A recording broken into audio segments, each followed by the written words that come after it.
सत्य को खोजने वाले आप सब साधकों को हमारा नमस्कार। कल जैसे मैंने आपसे कहा था कि सत्य है अपनी जगह, उसे हम बदल नहीं सकते और न ही हमारे बुद्धि से हम उसे जान सकते हैं। ये बुद्धि से परे जो सत्य है वो परम चैतन्य के रूप से चारों तरफ कार्यान्वित है, कार्य करता है।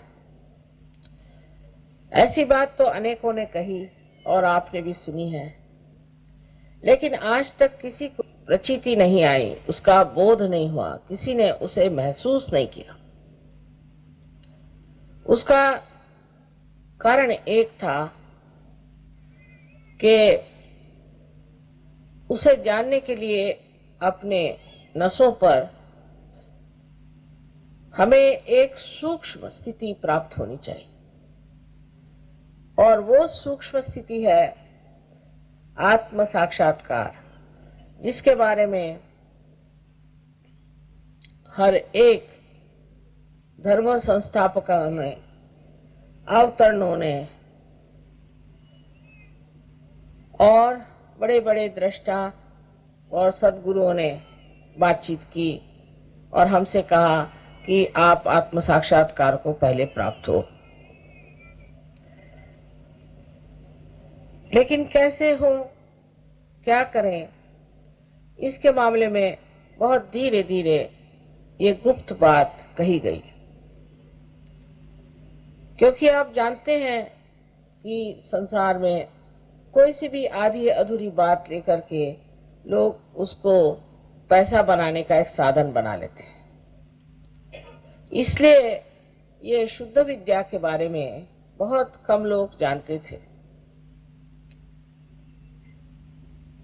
राजा जनक के जमाने में नचिकेता नाम के एक बहुत शंका से भरे हुए विद्यार्थी उनके पास आए और उनको ये समझ में नहीं आ रहा था कि ये राजा है, राजा जैसे रहता है, सब कपड़े वस्त्र अलंकार आदि सब इससे संपूर्ण, ऐसा ये राजा जनक विदेही क्यों कहलाया जाता है और सब इनके चरण धूलि को अपने सर से क्यों लगाते।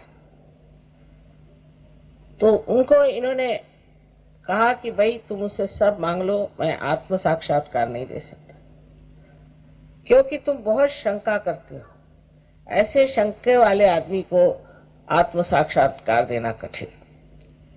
तो उन्होंने उनकी इतनी परीक्षा ली, उनके ऊपर एक बार तलवार अटका दी, रात भर की किसी वक्त भी गिर जाए और तुम सो, और हर तरह की चीजों से उनकी इतनी परीक्षा लेने के बाद कहते हैं कि उन्होंने उन्हें आत्म साक्षात्कार प्रदान किया। इसी प्रकार हमने जाना कि बुद्ध को, महावीर आदि सब ने आत्म साक्षात्कार की खोज की और प्राप्त किया। लेकिन उस वक्त उन्होंने सोचा कि सब लोग बाहर भटके हुए हैं और गलत चीजों में ही भगवान को देख रहे हैं। जैसे कि उन्होंने कहा कि आप इन चक्रों में देवता हैं, उनको आप जाने। उनकी बात जब चल पड़ी तो लोग बस कर्मकांड करने लगे। तो इन दोनों ने ही ये बात शुरू की कि भाई इसकी बात करने से कोई फायदा नहीं। अगर शहद को पाना है तो शहदी की बात करो, फूलों की बात से तो गड़बड़ हो रही। तो उन्होंने कहा कि उस बात को अभी थोड़ी देर के लिए भुला दिया जाए, सिर्फ ये कहें कि आप आत्म साक्षात्कार को प्राप्त। और जब उन्होंने बहुत इस पर कहा तो लोग कहने लगे कि ये तो ईश्वर को मानते ही नहीं थे, इनका अनिश्वरवाद था। किंतु उस वक्त ये समय ऐसा था कि उन्हें ये बात करनी पड़ी, पर बात ही रह जाती, चाहे आप बात फूलों की करें या शहद की करें। जब तक आप स्वयं मधुकर नहीं हो जाते तब तक आप शहद तक नहीं पहुंच पाते, ये असलियत है। इसलिए आप सबको उस सूक्ष्म दशा में जाना चाहिए जहां पर आप इसका एहसास कर सकते हैं, इसको आप प्रतीत कर सकते हैं कि चारों तरफ आपके जो परम चैतन्य की दुनिया है और ये परम चैतन्य परमात्मा का प्यार चारों तरफ छाया हुआ, अणु रेणु हर जगह। और ये प्यार हमें इसलिए नहीं जान पड़ता क्योंकि हम अंधेरे के जाल में फंसे हुए हैं, या अज्ञान का जाल हमारे अंदर इस तरह से घुस पड़ा है। एक अंधा कुछ देख नहीं सकता, उसी प्रकार हम भी जो सत्य है उसे जान नहीं पाते। अभी तक जो कुछ भी सत्य के बारे में जाना है वो हमारा रिलेटिव सत्य है, माने केवल सत्य नहीं। इसका कारण यह है कि हम उस दशा में नहीं पहुंचे जिसे हम कह सकते हैं कि यही एक सत्य है और सब लोग मिलकर कहेंगे कि यही एक सत्य है। आत्म साक्षात्कार करने के लिए परमात्मा ने हमारे अंदर बहुत सुंदर व्यवस्था की हुई है, जिसे हम कह सकते हैं कि एक कुंडलिनी नाम की शक्ति हमारे अंदर स्थित है। ये त्रिकोणाकार अस्थि में सेक्रम में बैठी हुई 3.5 कुंडलों में है, इसलिए इसको कुंडलिनी कहते हैं। आप चाहे इसे कुछ भी कह दें। और ये परमात्मा का जो विशेष रूप, माने उनकी जो शुद्ध इच्छा है, परमात्मा की जो इच्छा है, उसके प्रतीक स्वरूप माने आदिशक्ति प्रतीक स्वरूप प्रतिबिंबित है। माने यहाँ पर जो आपको ये शक्ति दिखाई देती है ये आपके अंदर भी प्रतिबिंबित है। दूसरे, हमारे हृदय में बसे हुए आत्मा जो है वो भी परमात्मा का प्रतिबिंब है। तो परमात्मा का प्रतिबिंब तो हमारे अंदर आत्मा स्वरूप है, और त्रिकोणाकार अस्थि में जो कुंडलिनी बसी है ये उनकी इच्छा, उसका प्रतिबिंब है। जब ये इच्छा हमारे अंदर से 6 चक्रों को भेदती हुई ब्रह्मरंध्र को भेदती है, माने हमारे सर में जो तालु भाग है, उस तालु भाग को जब ये भेदती है, तब ये कह सकते हैं कि इस शक्ति का मिलन आत्मा तत्व से होता है। हालांकि आत्मा आपके हृदय में होता है, किंतु उसका पीठ, उसकी जगह तालु पर होती है। इसलिए जिस वक्त कुंडलिनी आपकी उठ करके इस ब्रह्मरंध्र को भेदती है तो आपको आत्मा का ज्ञान हो जाता है। आत्मा के ज्ञान में एक तो आत्म का ज्ञान भी होता है, माने आप अपने बारे में जानते हैं कि आप में क्या तकलीफें हैं, आप में क्या दोष है। जैसे कि ईसा ने कहा है कि आपका एक आखिरी न्याय होने वाला है, लास्ट जजमेंट, वो समय आज आया हुआ। इसी को भी आप कह सकते हैं, जैसे मोहम्मद साहब ने कहा है कि कियामा माने आपका रिजरेक्शन, वो भी समय यही। और इस समय आप स्वयं ही अपने को देख सकते हैं कि आपके अंदर क्या खराबी है। अगर किसी आदमी से कहा जाए कि तुम्हारे अंदर बहुत अहंकार है तो आपको मारपीट डालेगा, लेकिन अगर आप उस आदमी की कुंडलिनी जागृत कर दें और उसको वो प्राप्त कर लें तो खुद ही आके मुझसे कहेगा कि माँ मेरा आज्ञा बड़ा पकड़ा है, इसे जरा ठीक कर दीजिए, माने मेरा अहंकार जो है बला बढ़ गया, इसे आप कम करें। वो इसी तरह से बात करेगा। यही बात ईसा मसीह के 12 शिष्यों ने कहा था जब उनके अंदर वो कहते हैं कि cool bridge of the Holi ghost उड़े आने लगे। होली घोस्ट माने ही कुंडलिनी है। तो वो जब बातें करने लग गए तो वो चक्रों की बात करने लग गए। तो उन चक्रों की बात को सुन करके दूसरों ने सोचा कि ये क्या पागल हो गए, ये कौन सी भाषा बोल रहे हैं जो हमारे समझ में नहीं आती। चक्रों की भाषा आप तभी बोल सकते हैं जब आपसे ज्ञात हो, और उस ज्ञान के लिए आपको पहले आत्म साक्षात्कार को प्राप्त होना है, और इस योग को आपको पूरी तरह से ऐसा जमा लेना है कि फिर ये न हिले। इतने स्थिति में चले जाएं जहां ये हिल न पाए, तब कहना चाहिए कि आपने आत्म साक्षात्कार को पूर्णत्व से पा लिया।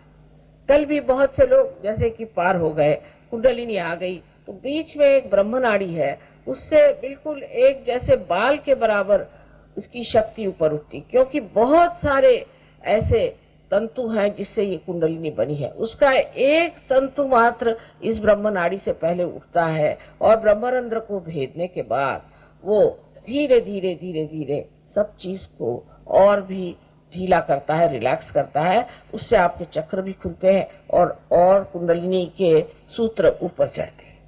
ये वास्तविकता है। किसी किसी में जो कि बहुत आदमी संतुलन में है, बैलेंस है, एकदम से कुंडलिनी काफी उसके तंतु ऊपर चढ़ जाते हैं और उसका ब्रह्मरंध्र पूरी तरह से खुल जाता है।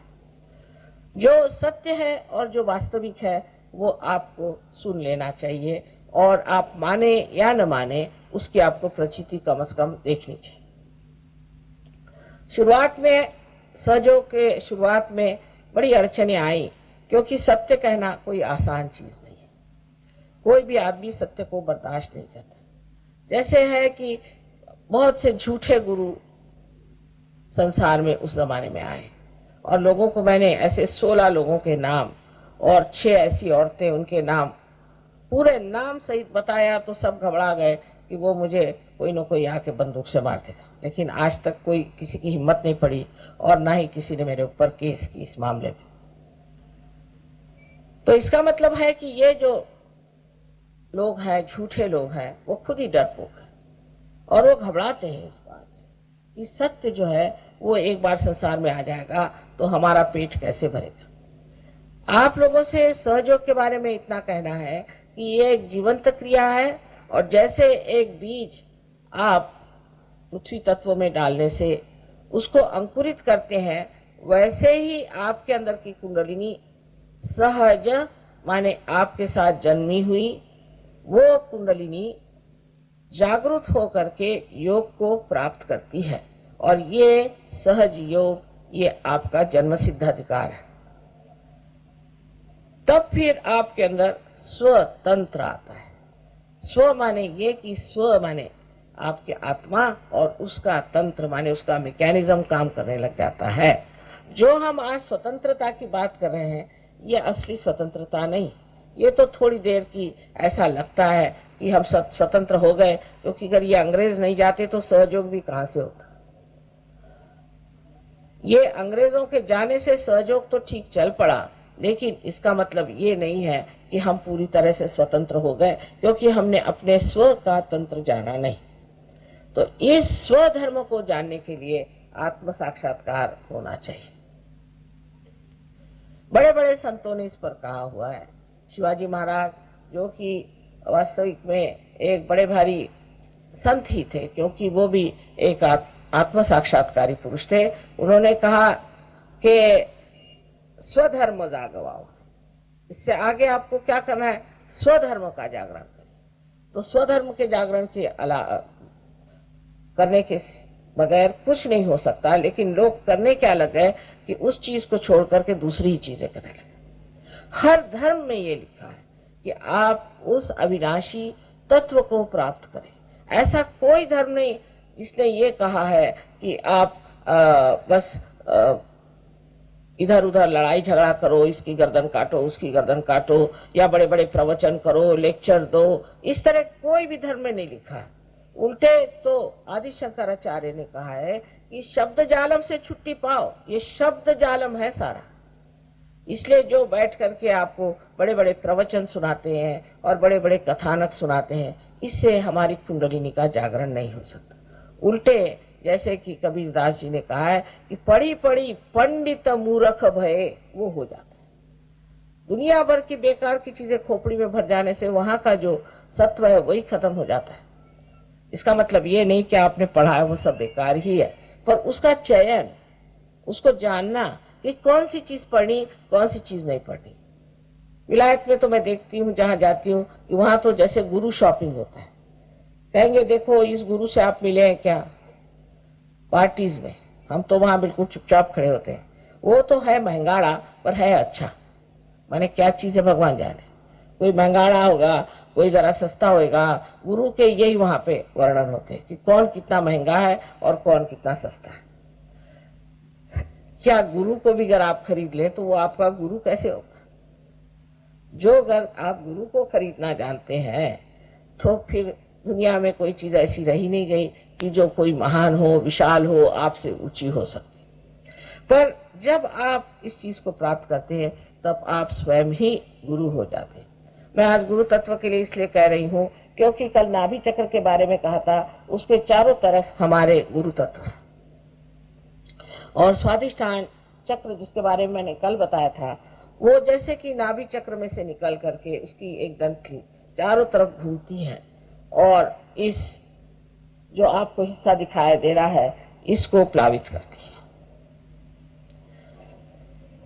ये स्वादिष्ठान चक्र के बारे में मैंने आपसे कल बताया था कि दिल्ली वाले लोगों का सबसे ज्यादा स्वादिष्ठान चक्र पकड़ता है और इसी वजह से उनके लिवर और उनको लिवर की खराबी हो जाती है, डायबिटीज हो जाता है और उनको ब्लड कैंसर हो जाता है, उनको ब्लड प्रेशर हो जाता है, किडनी ट्रबल हो जाता है और इस तरह के नानाविध प्रकार होकर के अंत में कभी कभी ये सब चीज छूट भी गई तो हार्ट अटैक आ जाता है। ये व्यवस्था इसलिए होती है कि मनुष्य को पहले कुछ न कुछ परमात्मा चाहते इत्तला दें कि भाई तू बहुत ज्यादा कर रहा है, अब जरा कुछ कम कर। पर मनुष्य उसकी नोटिस नहीं लेता है। सरकारी नोटिस ले आए तो बहुत जल्दी सुन लेता है, पर शरीर की नोटिस को नहीं सुनता है कि मेरा शरीर अब नोटिस दे रहा है। क्योंकि अतिकर्मी आदमी जो बहुत ज्यादा सोचता है वो इस चक्र को इतना ज्यादा इस्तेमाल करता है कि अपने ब्रेन का जो ग्रे सेल है उसमें बदलने के लिए कि बाकी सब चीजें उसकी जो है वो दूषित रह जाती है। और इसलिए जितने भी लोग प्लानिंग करते हैं, फ्यूचरिस्टिक है और हर समय सोचते रहते हैं, उनकी ये सारी बीमारियां हो जाती हैं। ये मैंने आपसे कल सब बताया था। आज जो है मैं आपको गुरु चक्र के बारे में बताऊंगी कि जो गुरु तत्व हमारे, इसको हम कह सकते हैं कि भवसागर है। इसमें जो गुरु तत्व हमारा खराब हो जाता है तब भी बहुत परेशानियां हो जाती। गलत गुरु के सामने सर झुकाना, किसी के सामने सर झुकाने की कोई जरूरत ही नहीं है। मुझे भी लोग पैर छूते हैं, भाई मैंने तुमको क्या दिया, तुम मेरे क्यों पैर छू रहे? पर हम लोग की आदत है, तू भी आया भैया तो ठीक है, तू भी आया भैया ठीक है, तू भी सबको नमस्कार करते थे। हिंदुस्तान में खासकर पता हुआ कि पहला वाला अभी जेल से छूट आया है, दूसरा वाला भी मर्डर करके आया, तीसरा वाला रुपया पैसा लूट करके भागा है। हमारे पास तो यही अंदाज नहीं रहता कि कौन असली कौन नकली। पर गुरु तत्व में एक बात आप गांठ बांध कर रखें, जो आदमी आपसे रुपए पैसे की बात करता है वो आदमी गुरु कहलाने लायक नहीं। इसमें आप देखिए कि 99% लोग आप उसमें से निकाल देंगे। आपको एक भी ऐसा बिरला मिल जाएगा कि जो पैसे की बात शुरू में नहीं करेगा लेकिन बाद में करेगा तो, क्योंकि उनके पास कुछ है ही नहीं देने को। वो तो आपके नोच खसोट में लगे हुए। ये नहीं हुआ तो आपकी बीवी बच्चों में उनको इंटरेस्ट होगा या कुछ ऐसी वैसी चीजें होंगी जिससे आप जान जाएंगे कि ये गुरु नहीं हो सकते। जिस आदमी का चरित्र ही इतना कलंकित है और जिसके मन में कोई भी शुद्ध विचार नहीं, ऐसे गंदे लोग गुरु कैसे हो सकते हैं? ऐसा कहीं शास्त्र में लिखा है। एक और मुझे पता है, गुरु महाराज, उनके सारे शिष्यों को आजकल एपिलेप्सी की बीमारी हो। उनका नाम भी अजीब सा है। वो पूना में थे। वो मैं कहती हूँ कि ब्राह्मणों का कर्दन काल है, क्योंकि सारे ब्राह्मण उनके शिष्य होते। अब सबकी आंखें ऊपर चढ़ जाती हैं, हाथ पैर थरथराते हैं, हालत खराब, और छोटी उम्र में ही वो लोग बुढ़े लगते हैं। उनके शिष्य आए, उन्होंने मुझसे कहा कि आपने करुणोपाय, तरुणोपाय, गरुणोपाय सुना है क्या? मैं कहा नहीं भी, कौन से शास्त्र में लिखा है? पहले हमारे गुरुजी कहते थे। मैंने कहा अच्छा, आपके गुरुजी कहते थे तो वो कोई हवा से लटक पड़े कि क्या बात है कि क्या उनके लिए कोई शास्त्र कोई मतलब नहीं? किसी शास्त्र में भी तो ये बात लिखी होनी चाहिए कि ऐसे कोई उपाय होते हैं। ये आपने कहां से ढूंढ निकाले? और उपाय आपने खूब किए कि सारे लोग जो है उन पे एपिलेप्सी की बीमारी आ गई। तो वो कुछ उनकी समझ में नहीं आया, क्योंकि उनका धंधा था वो, तो वो चले गए, उनकी तो बात दूसरी हुई। लेकिन इस प्रकार के इतने विक्षिप्त लोग गुरु बन गए हैं और लोग जाके उन्हीं के चरण छूते हैं। तो ये जो चरण छूने की जो बीमारी है, पहले आप ये तय कर लें कि हम अगर किसी के चरण नहीं छूते हैं और तब अगर गुरु हमसे खुश है, तब वो असल है।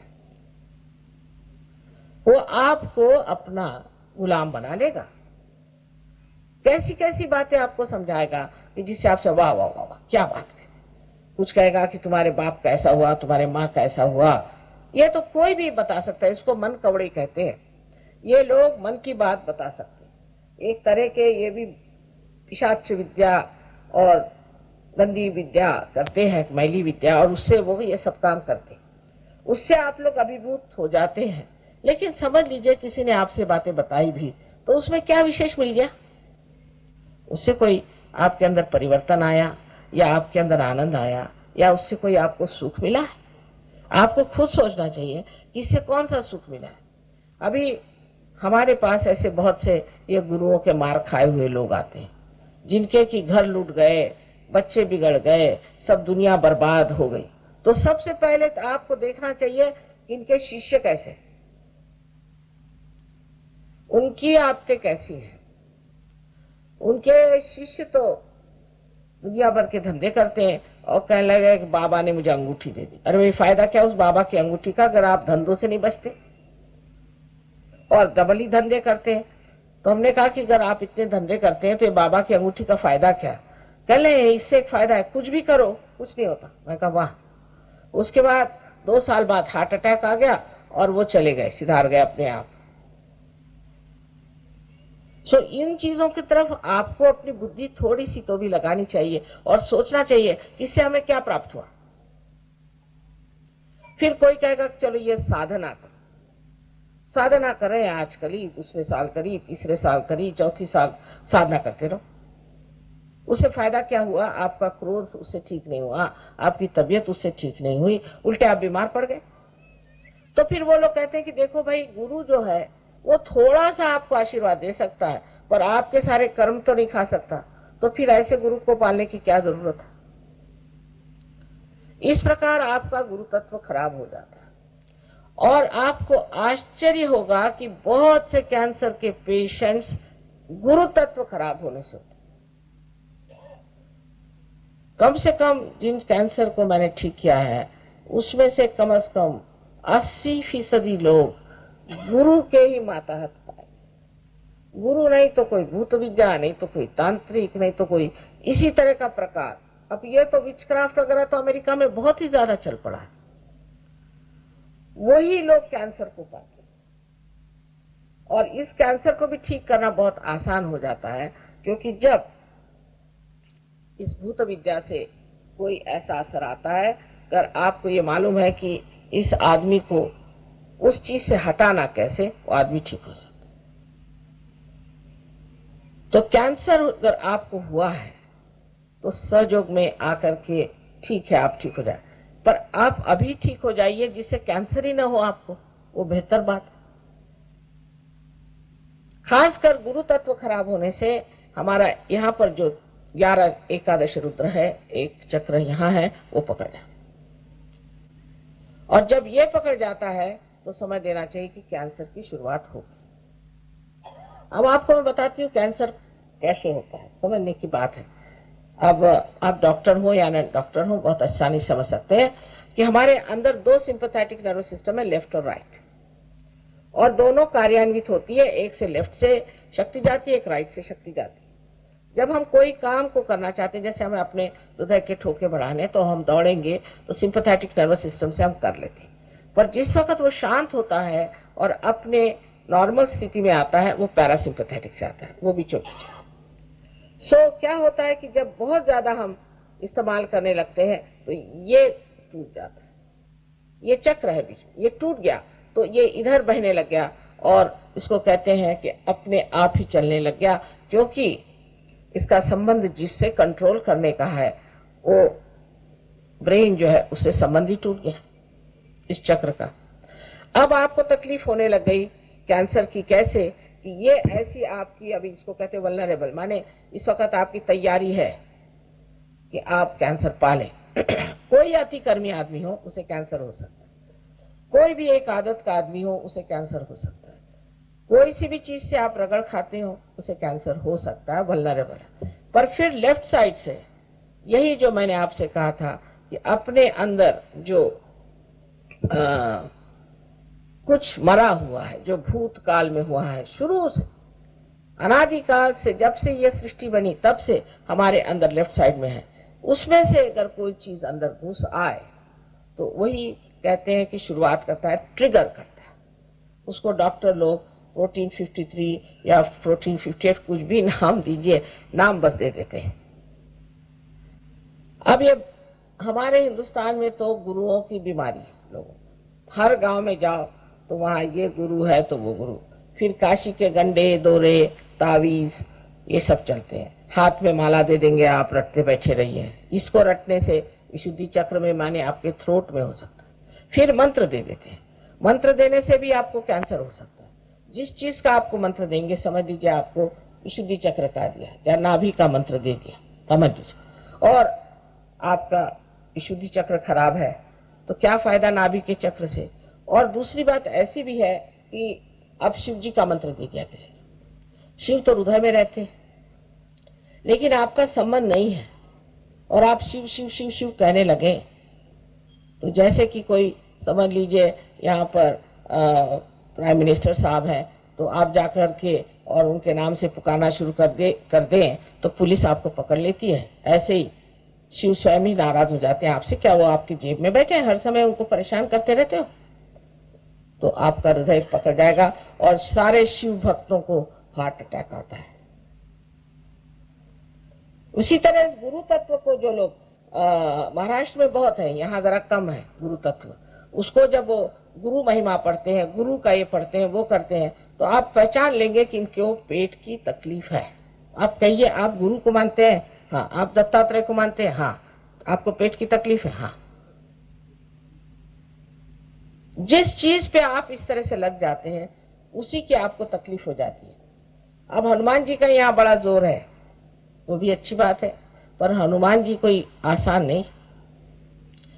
हनुमान जी से तो अभी योग घटित हुआ नहीं आपका, और हनुमान जी का चालीसा पढ़ने से आपका राइट हार्ट पकड़ जाता है। श्री राम और सीता, हनुमान जी किसी का भी नाम लेने से राइट हार्ट पकड़ जाता है और उसकी वजह से आपको अस्थमा हो जाएगा।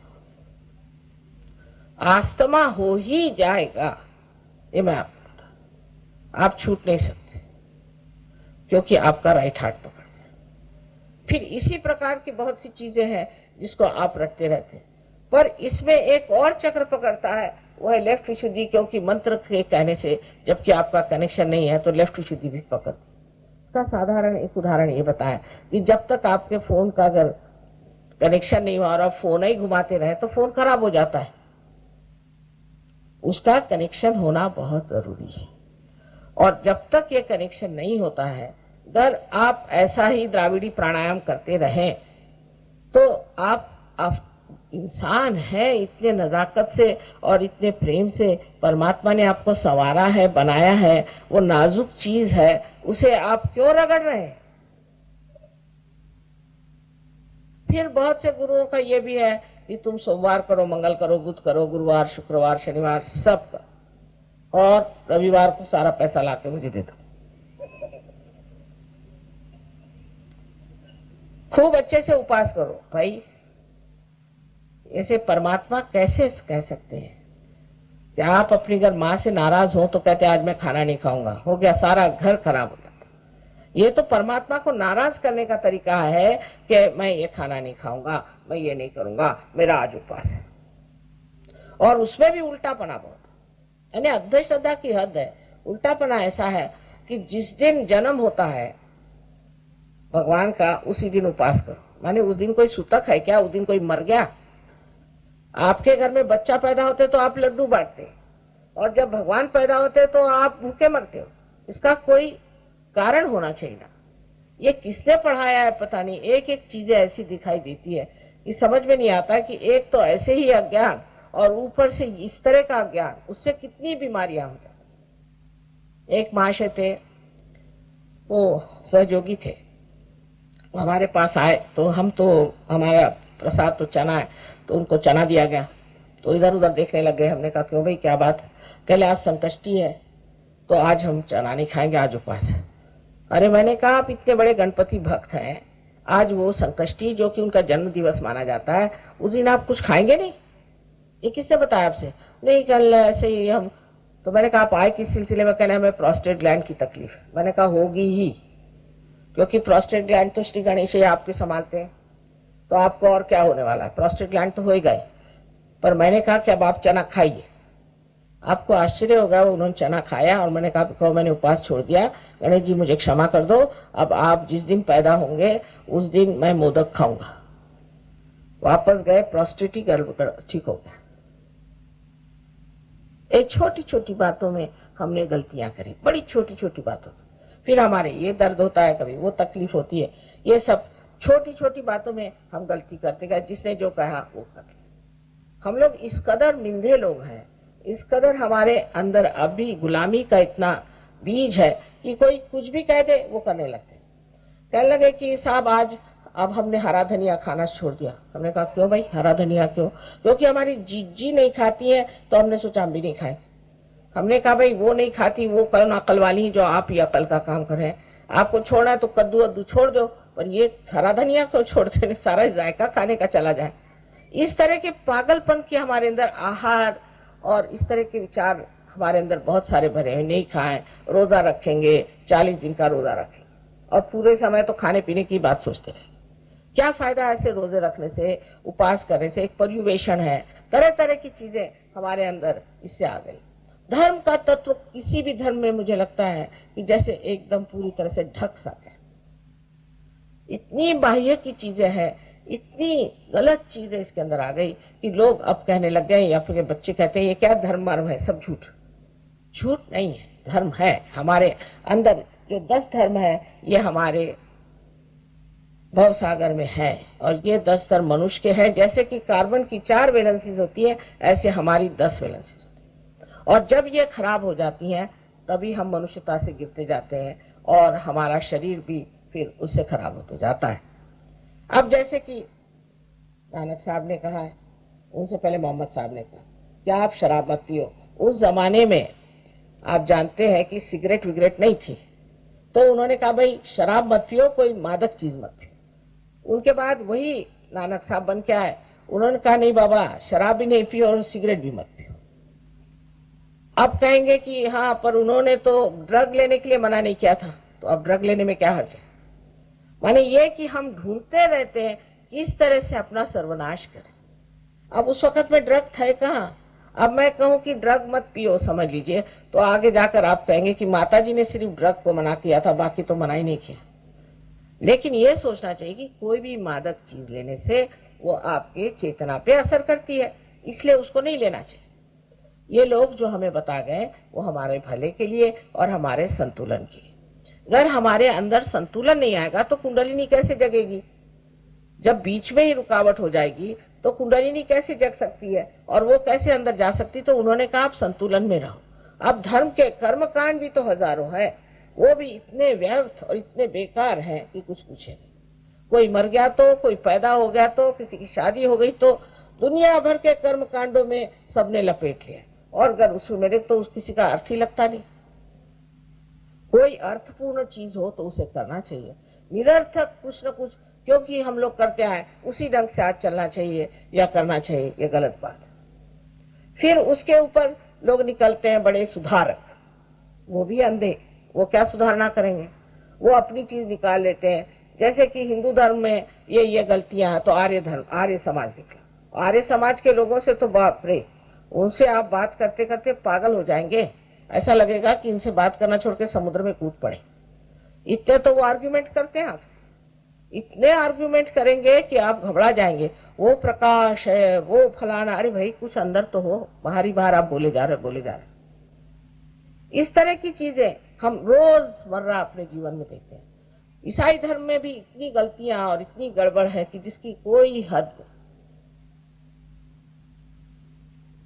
के जब देखते हैं तो लगता है बाप रे, ईसा मसीह ने क्या कहा और क्या हो, कैसे लोग ये आ गए हैं ईसा के नाम पर, इनका कोई संबंध ही नहीं बनता है ईसा से। इसी प्रकार मुसलमानों का हाल है, इसी प्रकार आप देखो तो सिखों का हाल है, इसी प्रकार महावीर के फॉलोअर्स का है और उसी प्रकार बुद्ध के फॉलोअर्स का है। सब एक से एक बढ़ के अज्ञान में बढ़ते ही जा रहे हैं, बढ़ते ही जा रहे हैं, बढ़ते ही जा रहे हैं। अंधेरे में लड़ाई झगड़ा तो होगा ही। इस अंधेरे को हटाने के लिए मैं कहती हूँ आप पहले जागृति ले लो, आत्म साक्षात्कार को प्राप्त करो, फिर जानो कि तुम्हें क्या बता गए हैं और तुमने क्या पाया। मैं तो कहती हूँ सभी बहुत ऊंचे लोग थे, लेकिन उनका तत्व जो है वही छूट गया और इतना विद्रूप लूप होकर के हर आदमी बदनाम, हर धर्म बदनाम है। अगर आपको ईसाइयों के बारे में पूछना है तो आप जाके जूस लोगों से पूछें, तो जूस बताएंगे कि ईसाई कितने अधर्मी हैं। और जूस के बारे में पूछना हो तो आप मुसलमानों से पूछ लीजिए, तो बताएंगे देखिए कितने अधर्मी हैं। और मुसलमानों के बारे में पूछना हो तो हिंदुओं से पूछ लियो, बताएंगे महाअधर्मी। और हिंदुओं के बारे में पूछना हो तो और लोग जो हैं बुद्ध धर्मी, वो बताएंगे कि ये बिल्कुल बेकार लोग हैं। जैन लोग तो सोचते हैं कि सभी लोग बिल्कुल बेकार है, हम ही एक विशेष रूप के हैं क्योंकि हम मच्छर भी नहीं मारते। अब ये क्या मैं मच्छर और मुर्गियों को रियलाइजेशन देने वाली हूं क्या? उनको बचा करके क्या करना है? अरे भाई, इंसान जो है ये तो उत्क्रांति की चरम सीमा है, एपिटोम ऑफ इवोल्यूशन। यही तो न पाएगा ये। बाकी सब चीजों का इतना महत्व करने की क्या जरूरत है और उनके पीछे भागने की क्या जरूरत है कि साहब हम तो है कि हम मच्छर भी नहीं, हम खटमल भी नहीं मारते। क्या कहने आपके? आप बड़े बहादुर आदमी। इस प्रकार की धारणाएं हमारे समाज में इतने तरह से फैली हुई है और फिर लोग कहते हैं कि धर्मनिरपेक्ष है हम लोग। अरे भाई, धर्मनिरपेक्ष हो पर असली धर्म को क्यों न जगाया जाए जो हमारे अंदर 10 तत्वों में बसा हुआ। एक बार कुंडलिनी के जागरण के बाद, एक सहयोगी बनने के बाद ये 10 धर्म उसके अंदर जाग जाते हैं। फिर वो चाहे तो शराब नहीं पी सकता, मैं कुछ नहीं कहती हूँ, तो मैं कहूंगी आधे लोग उठ के चले जाएंगे। शराब मत पियो ऐसा मैं कभी नहीं कहती। अगर मैं कहूंगी तो आधे लोग उठ के चले जाए, पर फिर देख लेना आप पी नहीं सकते। उसके बाद में उसके जो चोरी करने की आदत वो चली जाएगी। उसके अंदर जो स्त्रियों के प्रति या पुरुषों के प्रति एक तरह की गलत धारणा है वो चली जाएंगी। इस तरह से ये जो 10 हैं एक आनंद में मनुष्य आ जाएगा और एक समाधान में आ जाएगा और ये जो अपने अंदर 10 गुण है वो जागृत हो जाएगा। इसलिए मैं कहती हूँ कि किसी गुरु के पास जाने के से पहले उनके शिष्यों को देखो, उनके शिष्य कैसे हैं। लेकिन अगर आपके दिमाग में अभी भी ऐसे ही गुरु बसे हैं जो बकवास करते रहते हैं सुबह से शाम तक, ये बोल वो बोल, ऐसे भी गुरु हैं जो कहते हैं कि दुनिया में कोई सत्य है ही नहीं और कोई सच्चा गुरु है ही नहीं, क्योंकि ये नहीं है तो ये सोचते कोई हो ही नहीं सकता। और उनको ही लोग बहुत मान करके इतनी गलत रास्ते पर चल पड़े हैं। जब असत्य होता है तो उसका सत्य भी होना ही चाहिए, नहीं तो मनुष्य एकदम आज कहां से कहां पहुंच जाता और खत्म हो जाता। उस सत्य को मानने के लिए पहले अपने अंदर धर्म जागरण होनी चाहिए और वो कुंडलिनी के जागरण से हमारे अंदर हो जाते हैं। धीरे धीरे कुंडलिनी अपना पूरा प्रकाश अपने धर्म स्थानों पर दे देती है और मनुष्य असल माने में धार्मिक होता है, नकली माने में नहीं।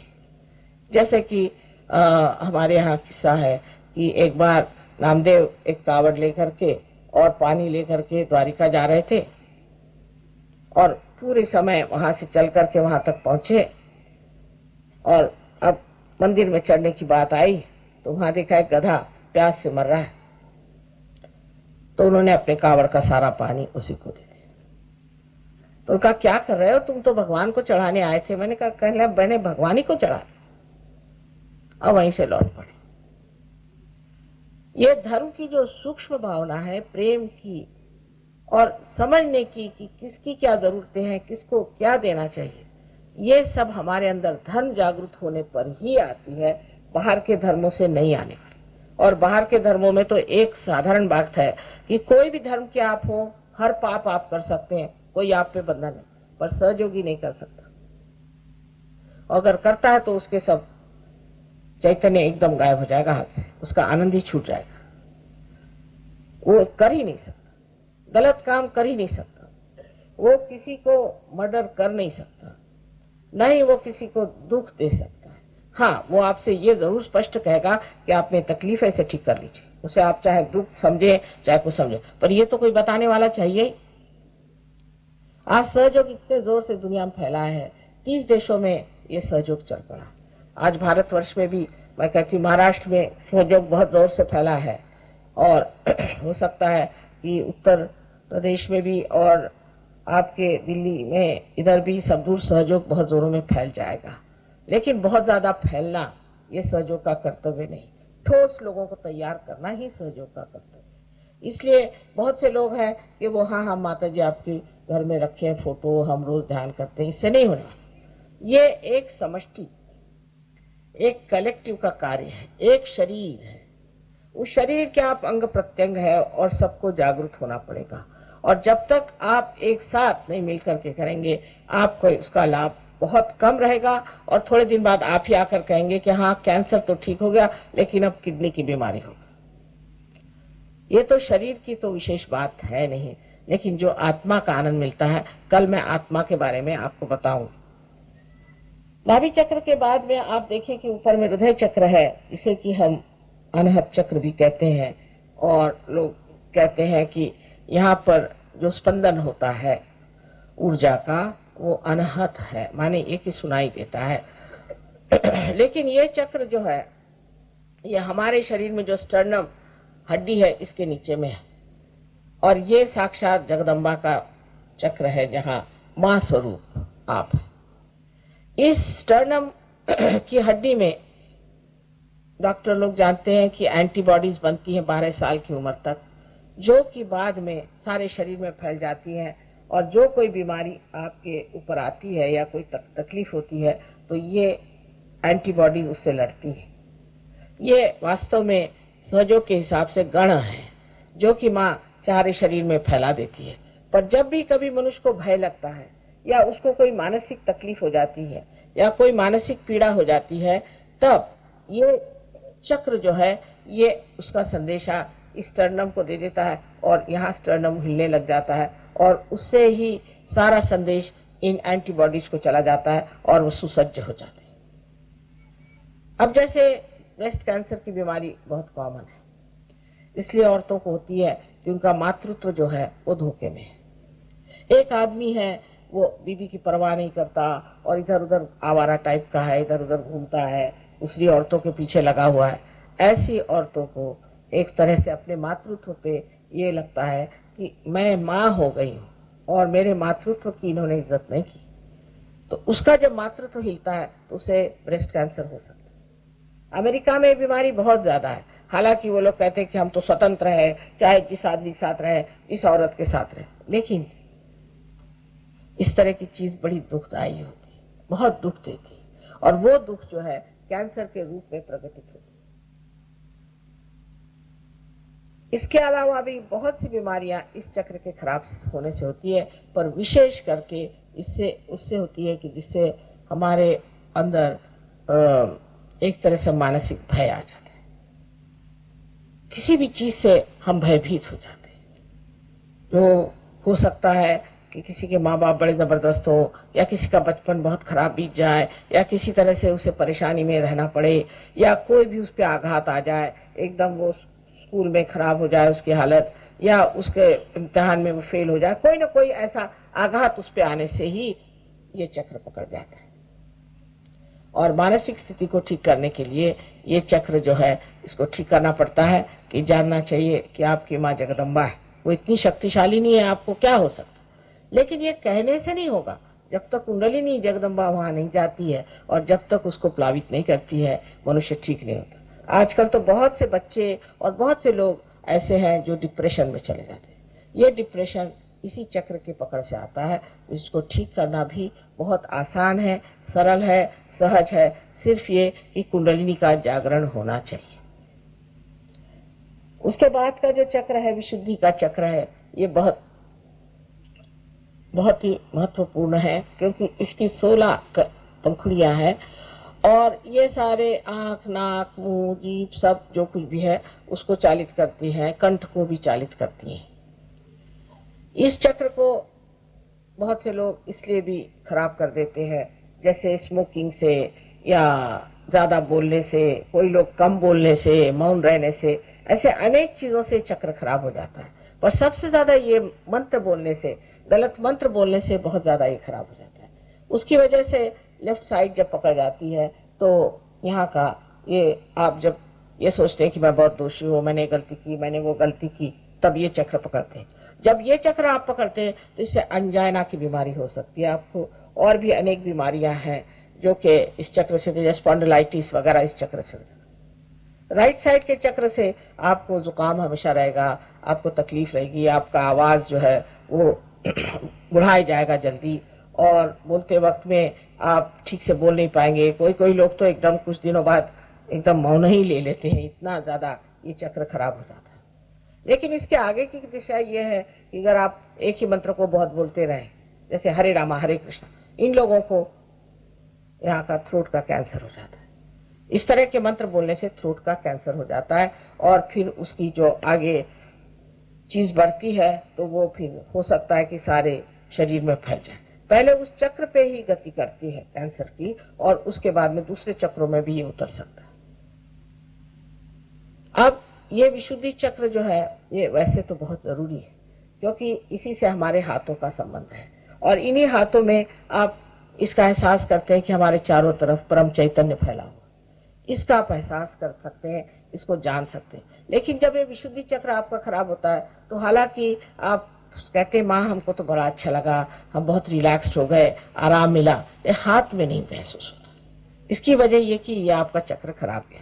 इसका मतलब ये नहीं कि आप उसकी वजह से और भी गिल्टी फील करें और भी बुरा समझें, इसका मतलब ये कि उसे ठीक कर लेना, जो भी दोष है उसे आप ठीक कर लीजिए।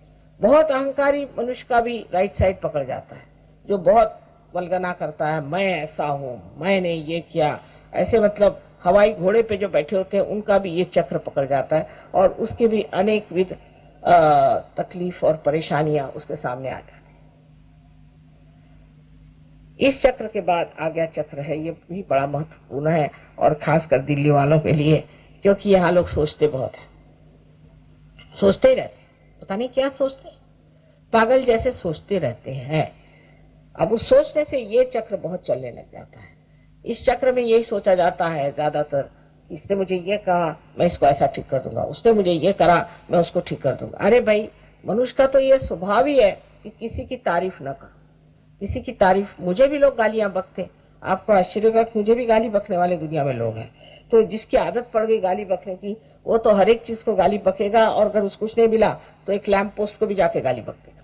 वो तो आदत है, उसको क्यों इतना बुरा मानना, और उसके लिए इतना क्यों फील करना कि उसको मैं ऐसे ठीक करूंगा, मैं वैसे ठीक करूंगा, मैं उसको माफ नहीं कर सकता। आप नहीं कर सकते तो आप ही की खोपड़ी खराब जा रही। तो ये जो चक्र है ये बहुत महत्वपूर्ण है, क्योंकि जब ये जागृत हो जाता है तो हमारे अंदर बसा हुआ ईगो और सुपर ईगो, इस तरह की जो दो चीजें हैं, माने मन और अहंकार, ये दोनों ही चीजें अंदर से एकदम खिंच आती, जिससे कि आपके कर्म जिसे कहते हैं, आपके कुसंस्कार सब खिंच आने से, और ये ब्रह्मरंध्र जो है खुल जाता है।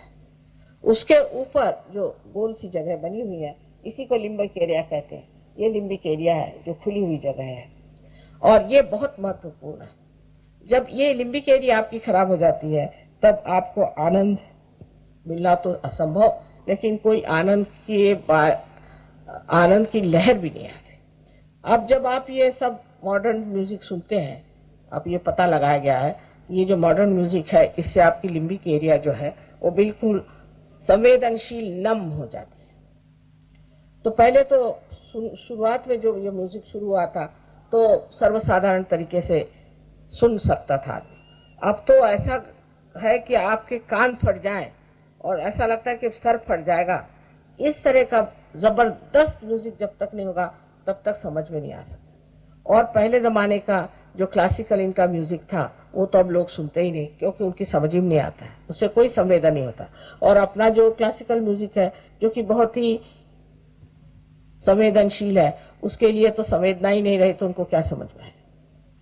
फिर इसके बाद में आप ड्रग्स लें, शराब लें या कोई इस तरह की नशीली चीजें लें। ड्रग्स तो ये जो चीज है एकदम ही नम हो जाती है, उसमें कोई भी चीज महसूस ही नहीं हो सकती। तो धीरे धीरे ऐसे लोग, ड्रग वालों को तो चाहिए कि उनके ऊपर चिल्लाए और एक तरह का पागलपन आ जाता है। अब आप लोग अंग्रेजों को बहुत ऊंचे आदमी समझते हैं, लेकिन हमारा तो अनुभव और ही है कि जैसे कैम्ब्रिज के पढ़े हुए बड़े भारी कोई साहब है और ड्रग वग ले करके तैयार बिल्कुल हमारे लिए। तो उनसे पूछा, भाई आपका क्या नाम? आपने पूछा मेरा क्या नाम? हाँ, मैंने पूछा आपका क्या नाम? आपने क्या पूछा कि मेरा क्या नाम है? मैंने कहा जी जनाब, आपका नाम क्या है? अच्छा, तो मेरा नाम क्या है? अब सोच रहे हैं, उनको अपना नाम भी याद नहीं। मैंने कहा माफ करिए, फिर से कैम्ब्रिज में चले गए। पर उसके बाद जागृति के आने के बाद सारा उनका जो एजुकेशन है वापस आ जाता है और वो आदमी बढ़िया हो जाता है।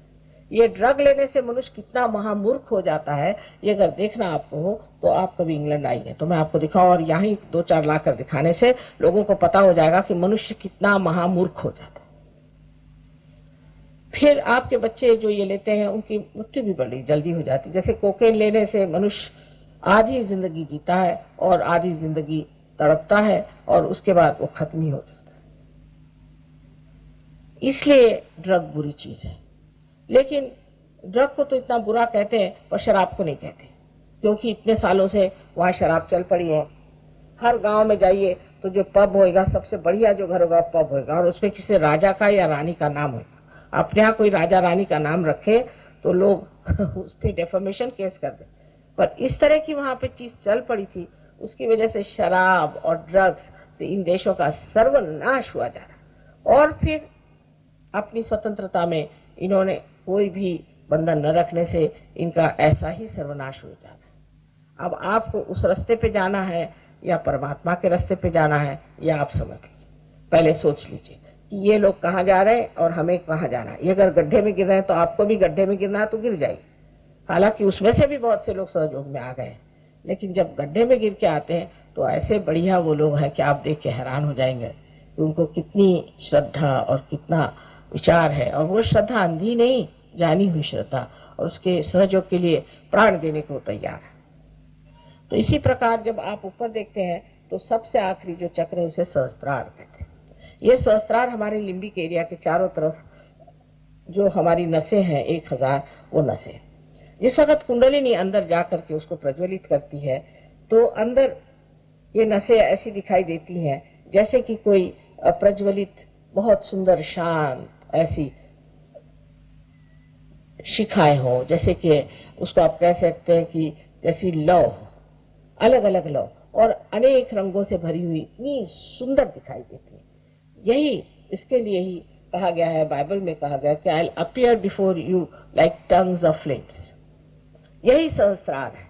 इस सहस्त्रार के जगने के बाद आप देखते हैं कि आपके आनंद की अनुभूति आने लग जाती है। फिर ब्रह्मरंध्र खुलने के बाद आप देखते हैं कि पूरी तरह से आप रिलैक्स हो जाते हैं और पूरी समय आपका संबंध उस अनंत जीवन से हो जाता है, उस परम चैतन्य से हो जाता है जो पूरी समय आपके अंदर बहते रहता है। आप कुछ भी करिए, कोई भी काम करिए, इतना भी आप जागरण करें, इतनी भी मेहनत करें, कितने भी आप कुछ भी करें, आप थकान नहीं आती आपको, आप करते ही रहते हैं और उसी आनंद में रहते हैं। ऐसा आदमी एक विशेष रूप का आदमी हो जाता है। पर यह सब करके भी एक और बड़ी भारी बात है कि आप परमात्मा के साम्राज्य में जाते हैं।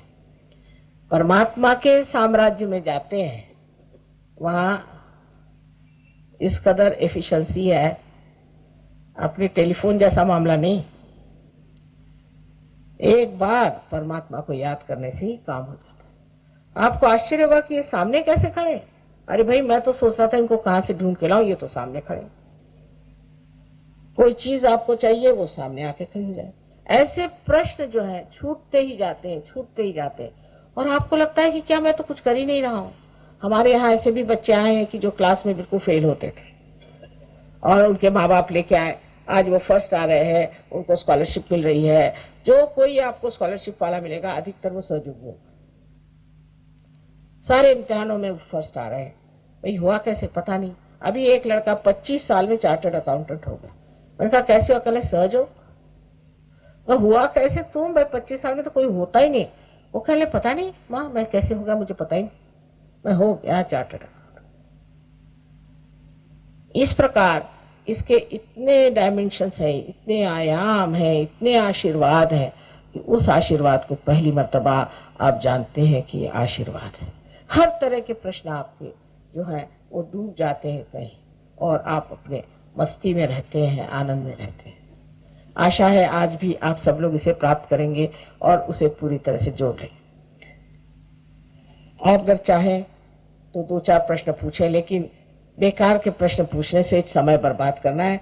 हमारे तो व्यवस्थापक कहते हैं माँ प्रश्न पूछने को कहो ही नहीं, क्योंकि सब लोग ऐसे बेकार जो होते हैं वही प्रश्न करते हैं और उनको कुछ मालूमात ही नहीं होता। तो कोई ऐसा प्रश्न हो जो आपको पूछना हो तो पूछ ले, और नहीं तो आपने आज कोई भी प्रश्न मुझे लिख करके दिया नहीं।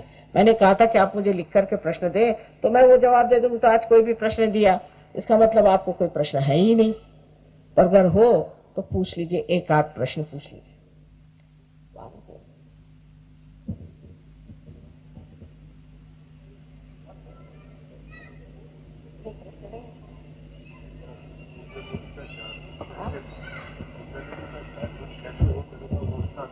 अच्छा, एक प्रश्न उन्होंने पूछा कि कुंडलिनी का जागरण कैसा हो, वही तो करना है मुझे। आप इस पृथ्वी में आप एक बीज छोड़ देते हैं, वो कैसा पनपता है? वो पृथ्वी में शक्ति है, वो अपने आप ही पनप जाता है। वैसी ही चीज है, जीवंत चीज को कैसे क्या क्या बताए। एक बीज से वृक्ष कैसे होता है, फिर उससे फूल कैसे आते हैं, और फिर वो फल कैसे हो जाता है, क्या आप बता सकते हैं? इसी प्रकार आपके अंदर सब बनी हुई चीज है, वो सिर्फ घटित होती है।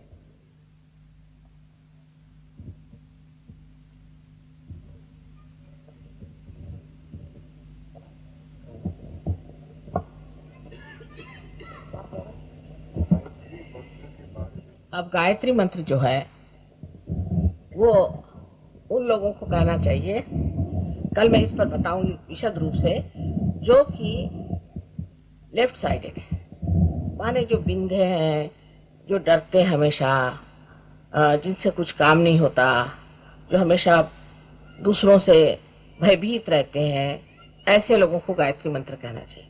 पर जो पहले ही घोड़े पर सवार हैं, ऐसे लोगों को गायत्री मंत्र नहीं कहना चाहिए, क्योंकि ये राइट साइडेड मंत्र है। इससे आपकी और राइट साइड बढ़ जाएगी। अगर कोई आदमी राइट साइडेड है, माने हमेशा फ्यूचर की बात करता है, प्लान करता है, ये करता है, वो करता है, और ऊपर से गायत्री मंत्र भी गाए, तो हार्ट अटैक आ सकता है।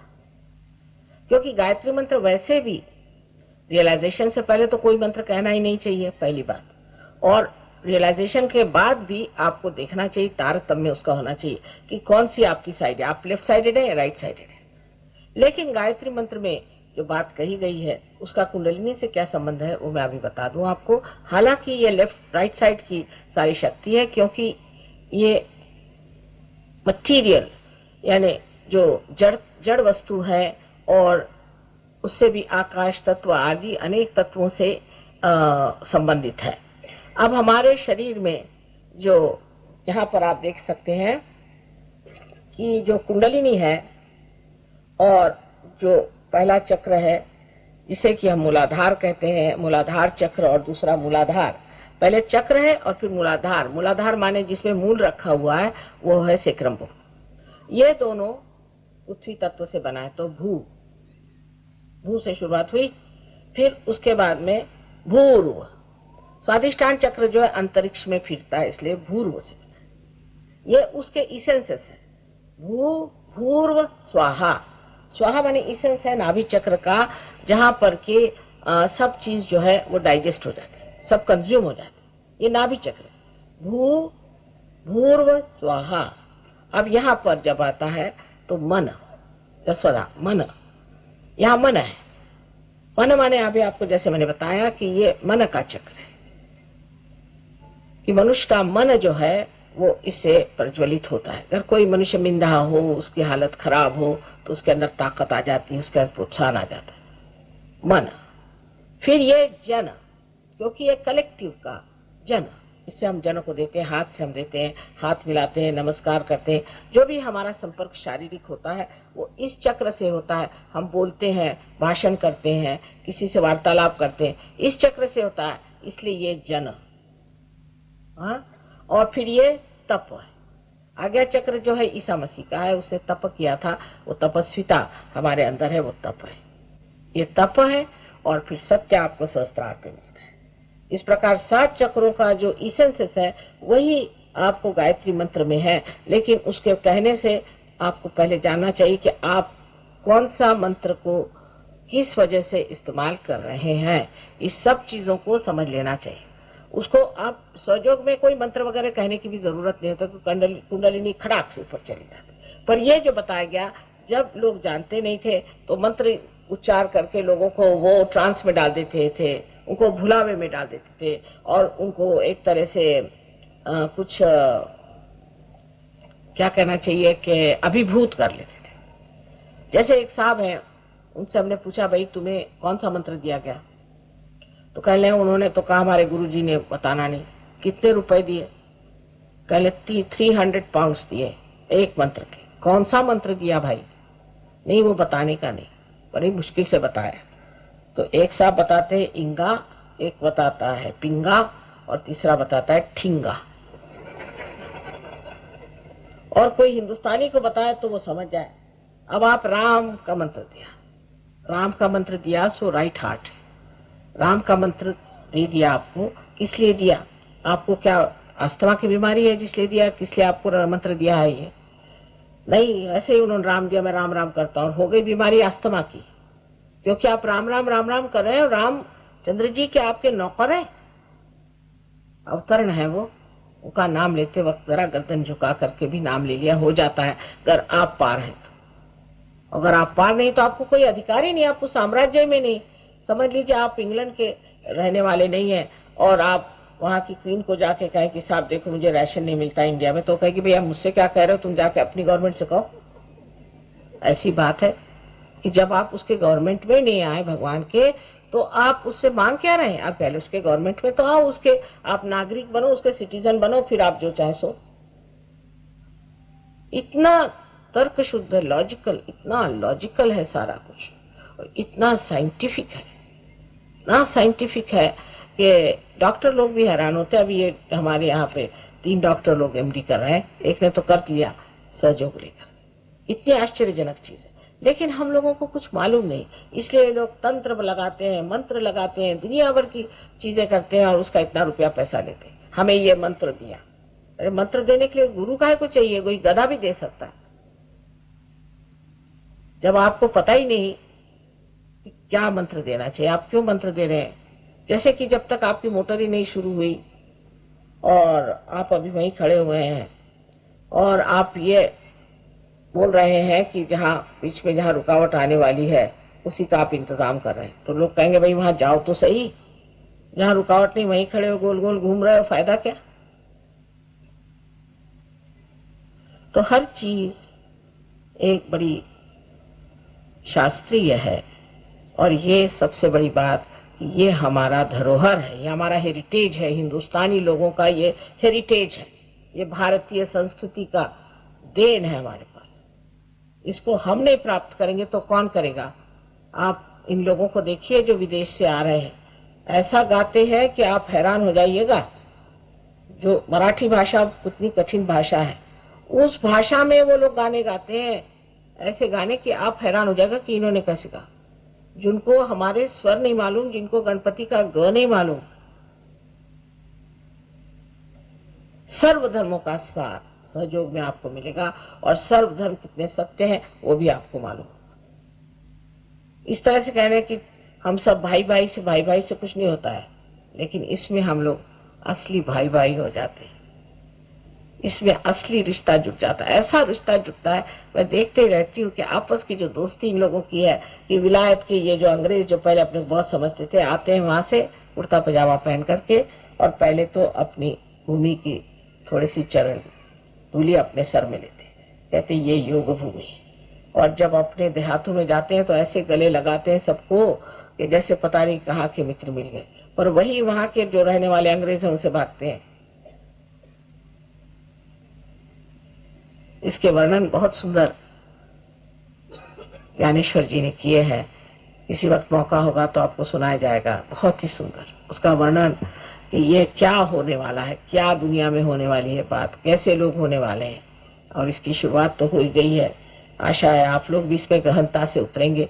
ये नहीं कि आज मेरा भाषण सुना, कल उनका सुन गया, परसों उनका सुन गए, तो इस तरह से तो चलने नहीं वाला। जिस जगह थोड़ा सा भी पानी मिलता है वहीं कुआं खोदना चाहिए, ये नहीं कि 10 जगह छेद करते फिरो।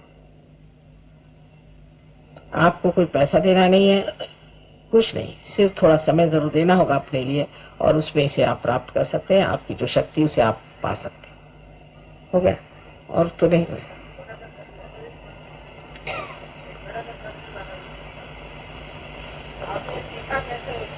आप लिख के दे दीजिए भाई साहब, आप लिख के दे। हाँ,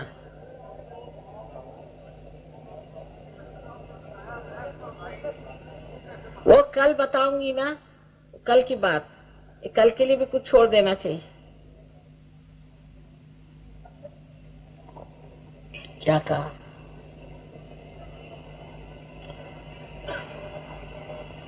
लिखे मूसा पढ़े ईसा, वो तो हाल नहीं।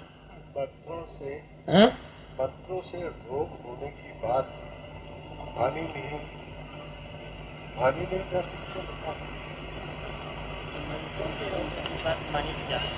क्या हमारे ग्रंथ है जिनमें मंत्रों की आपसी मेहनत चल रही है? मंत्रों से रोग होने की बात मानी नहीं जा सकती। क्या हमारे सारे शास्त्र?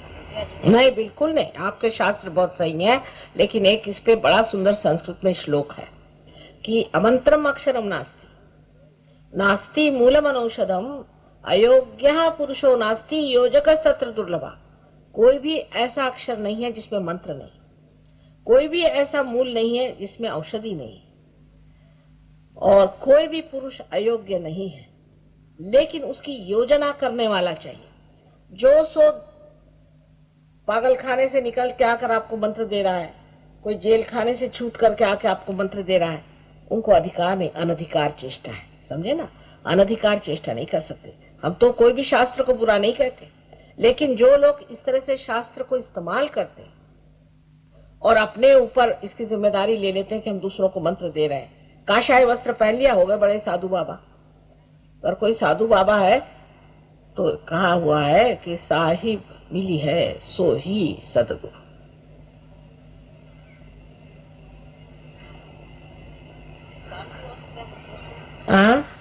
हाँ बेटे, बड़ा नुकसान होता है भैया, मैं तुमसे बताती हूँ सच बात। मैं तो माँ हूँ ना, मैं झूठ नहीं बोलूंगी। गलत आदमी से मंत्र लेने से तो नुकसान हो ही जाता। कहिए भाई साहब। माँ, ये बहुत ही छोटा लेकिन विविध विषय प्रश्न है। प्रारंभ ईसा को सूली, गांधी को गोली। सबका सुख चाहने वाले लोगों को क्यों परेशानी होती है? कोई मंत्र आप दे सकते? ये इन्होंने कहा ठीक बात कि ईसा को सूली हुई, गांधी को गोली हुई, उसीलिए ईसा भी अमर हो गए और गांधी जी भी अमर हो गए। उसका असर आपको देखना चाहिए। असल में न तो कोई ईसा को सूली दे सकता है, न गांधी को गोली मार सकता है, क्योंकि जो संत होते हैं उनको कोई भी दुख तकलीफ होती नहीं, लेकिन वो अपने बलिदान से सिद्ध करते हैं कि मनुष्य कितना मूर्ख, महामूर्ख। लेकिन अब ये समय आ गया है कि किसी भी संतों को हाथ लगाने की कोशिश न की जाए। ये समय आ गया, समय की तैयारियां होती हैं, और ये समय आ गया है कि खबरदार अगर किसी ने हाथ लगाया तो देख लेना। संत एक होते हैं इस तरह से? अनेक, आज तो अनेक संत हम तैयार करें, आपको भी संत बना देते हैं।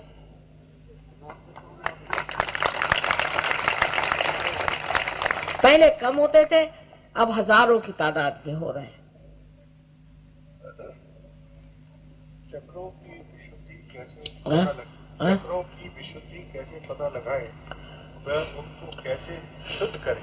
कुछ एग्जाम्पल्स दीजिए। हाँ, आपने चक्रों के बारे में पूछा कि किस तरह से वो शुद्ध न हो तो कैसे पता लगाए। तो वो आप जब हमारे सेंटर पे जाएंगे तो आप जान लेंगे कि हमारी उंगलियों में 5, 6 और 7 ये चक्र हैं और 5, 6 और 7 ये चक्र हैं। तो ये लेफ्ट साइड के जो है ये आपकी मानसिक स्थिति को दर्शाते हैं और राइट साइड के जो है वो आपके बौद्धिक और आपके शारीरिक स्थिति को दर्शाते हैं। अब अगर इसमें से कोई सी भी उंगली में चिटक ऐसी गर्मी लग रही हो या कहीं ऐसा लग रहा हो कि जड़ता आ रही है, कुछ आ रही है, तो उसका सिर्फ उसका अर्थ क्या है ये आप सीख लीजिए। आप उसको किस तरह से ठीक करना है वो भी आपको बता दें। महीने भर में आप गुरु हो जाएंगे, सब गुरु हो जाएंगे, क्योंकि आपके हाथ के नीचे तो पहले कुंडलिनी चलेगी।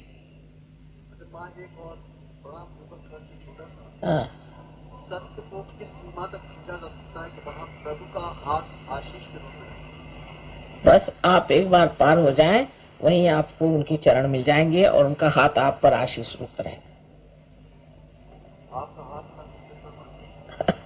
मेरा हाथ है ही, देखो वहाँ ठंडक आ रही कि नहीं। प्रश्न है कि मोक्ष का सेल्फ रियलाइजेशन से क्या संबंध है? मोक्ष जो है वो तरह तरह से लोग जानते हैं। सेल्फ रियलाइजेशन जो है ये मोक्ष ही है।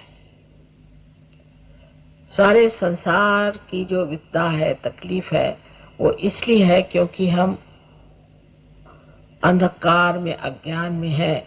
जब वो अज्ञान छूट जाता है तब हम मोक्ष में आ गए। लेकिन सेल्फ रियलाइजेशन आने के बाद भी मनुष्य को स्थिर होना चाहिए। प्रथम तो वो निर्विचार होता है, जिसे कहेंगे निर्विचार समाधि, क्षण में हो सकता है, तत्क्षण होता है। तत्क्षण रामदास स्वामी से पूछा गया कि कितनी देर लगती है कुंडलिनी के जागरण को, तो उन्होंने कहा तत्क्षण, पर उसका लेने वाला और करने वाला होना चाहिए। ये दो चीज है। अब दूसरी बात है कि जब आप कोई लोग ऐसे भी हैं कि उसी वक्त वो निर्विकल्प में भी चले जाते हैं, उनको शंका ही नहीं रह जाती, फिर निर्विकल्प समाधि आ जाती है, उसको आपको प्राप्त करना है। जब निर्विकल्प में आने के बाद फिर आगे की बात आपको सोचना चाहिए। एकदम से ही आप कहें कि हम एकदम से ही परम हो जाएं, तो ऐसा नहीं होता है। जितना आप बर्दाश्त कर सकते हैं उतना ही होगा, पर निर्विकल्प में आते ही आप अपने ही आप ढलने लग जाते हैं उस वक्त। जिस वक्त आपके बंधन टूट गए तभी आप मोक्ष को प्राप्त हो गए। लेकिन इस बंधन को टूटने के बाद आप कहाँ तक आप पहुंचते हैं ये आगे का रास्ता है, पर मोक्ष तो हो गया।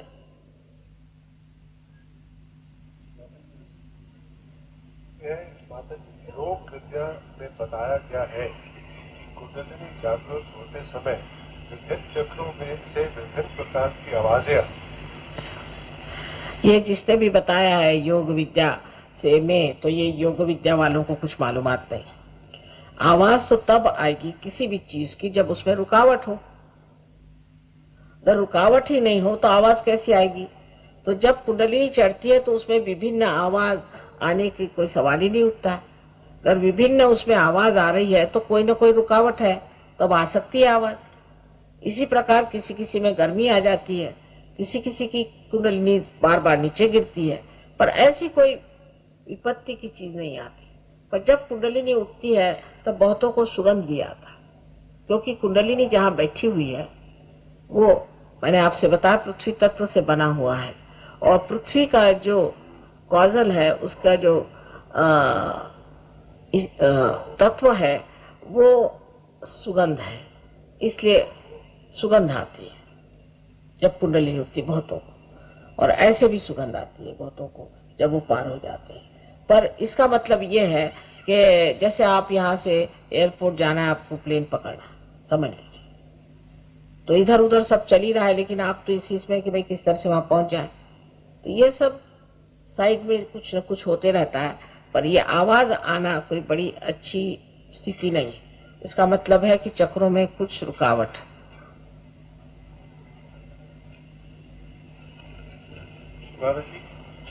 एक प्रश्न है कि मैं वेटलेस हो जाता हूँ, ये किस चक्र की रुकावट है? वेटलेस आप अगर हो जाते हैं तो कोई चक्र की रुकावट नहीं, पर ये वेटलेसनेस देखनी पड़ेगी क्या चीज है। कभी कभी ये ऐसा है कि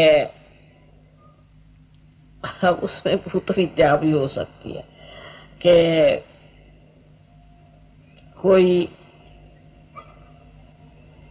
आत्मा समझ लीजिए ऐसा है जो आपके अंदर घुस जाए और आपका जो मतलब जरा लंबा चौड़ा किस्सा है ये तो इसको 4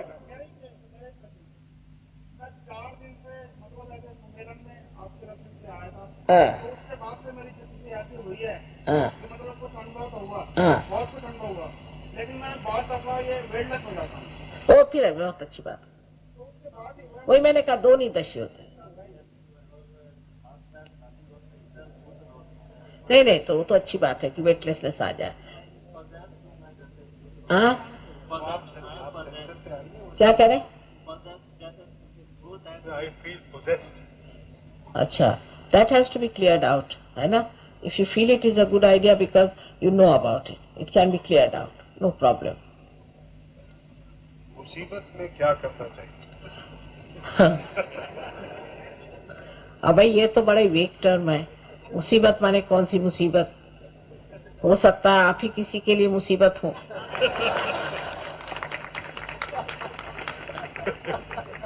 ये प्रश्न भी एक मुसीबत।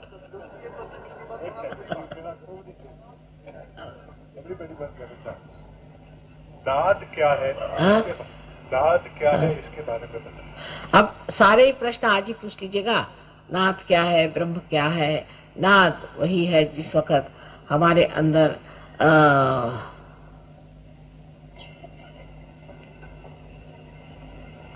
चैतन्य बहता है, तब उसकी एक बड़ी सुंदर सी धारा बहती है, पर उसका आवाज आपको सुनाई नहीं देती, उसका भी एक नाद है। इसी तरह जब अति सूक्ष्म आप हो जाते हैं तो आपको सुनाई दे सकता है। उसके बाद में इसमें चैतन्य में आप जब आप पार हो जाते हैं तो आप देखते हैं आकाश में से छोटे छोटे ऐसे कौमा के जैसे ऐसे चमकते हुए चैतन्य के ऐसे छोटी छोटी धाराएं दिखाई देती। तो ये इसमें भी प्रकाश होता है। अब आपको आश्चर्य होगा कि बहुत से हमारे पास ऐसे फोटोग्राफ्स हैं, वो अभी आपको हम बाद में दिखाएंगे, जिसमें आपको आश्चर्य होगा कि ये प्रकाश के जो कण है उसको पकड़ा गया। ऐसे आजकल हो रहा है। बहुत से फोटोग्राफ इतने चमत्कार पूर्ण है, पर वो अभी नहीं मैं बताऊंगी, क्योंकि सब सत्य मनुष्य नहीं झेल सकता, धीरे धीरे झेल सकता है। बाकी सब प्रश्न बड़े पर्सनल हैं, अगर वो सेंटर पे आए।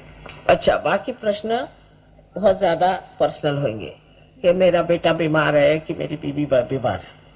इन सब लोगों के लिए विनती है कि आप लोग सब सेंटर पे आए और आपको जैसा बताया जाए वैसा आप करें। और आपको मैं कहती हूँ कि दावे के साथ फायदा होगा, लेकिन उसको आप ठीक से करें। पर सबसे जो बात है कि जो लोग बीमारी के लिए आते हैं, बीमारी ठीक होते ही बेकार हो जाते हैं।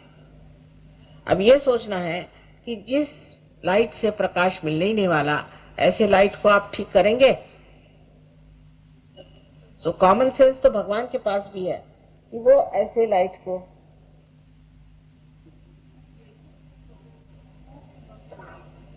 What is she saying?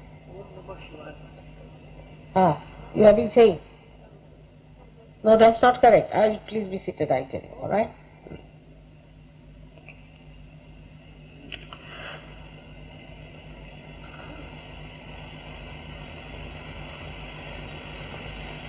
उन्होंने सवाल पूछा कि ओम नमः शिवाय बोलते हैं, ये ठीक नहीं, आपको अधिकार नहीं है अभी इस चीज का, और उससे आपको तकलीफ ही हो जाएगी। असल में क्या बताएं, इतना अंधकार है और इस इग्नोरेंस का भी फायदा कितने लोग उठाते हैं। कुछ भी बताते रहते हैं, कहते रहते हैं, छाप देते हैं, लोग वही करने लग जाते हैं, क्योंकि सब लोग खोज रहे हैं, सब साधक है। दुख की तो बात यह है कि सारे बड़े शुद्धपन से, भोलेपन से परमात्मा को खोज ही रहे, उसमें न जाने किस किस जाल में फंस जाते हैं, कितनी परेशानी में फंस जाते हैं। लेकिन कोई भी बात, कोई भी ऐसी आफत हुई हो तो उसको भूल जाइए पूर्णतः, कृपया उसे पूर्णतः भूल जाइए।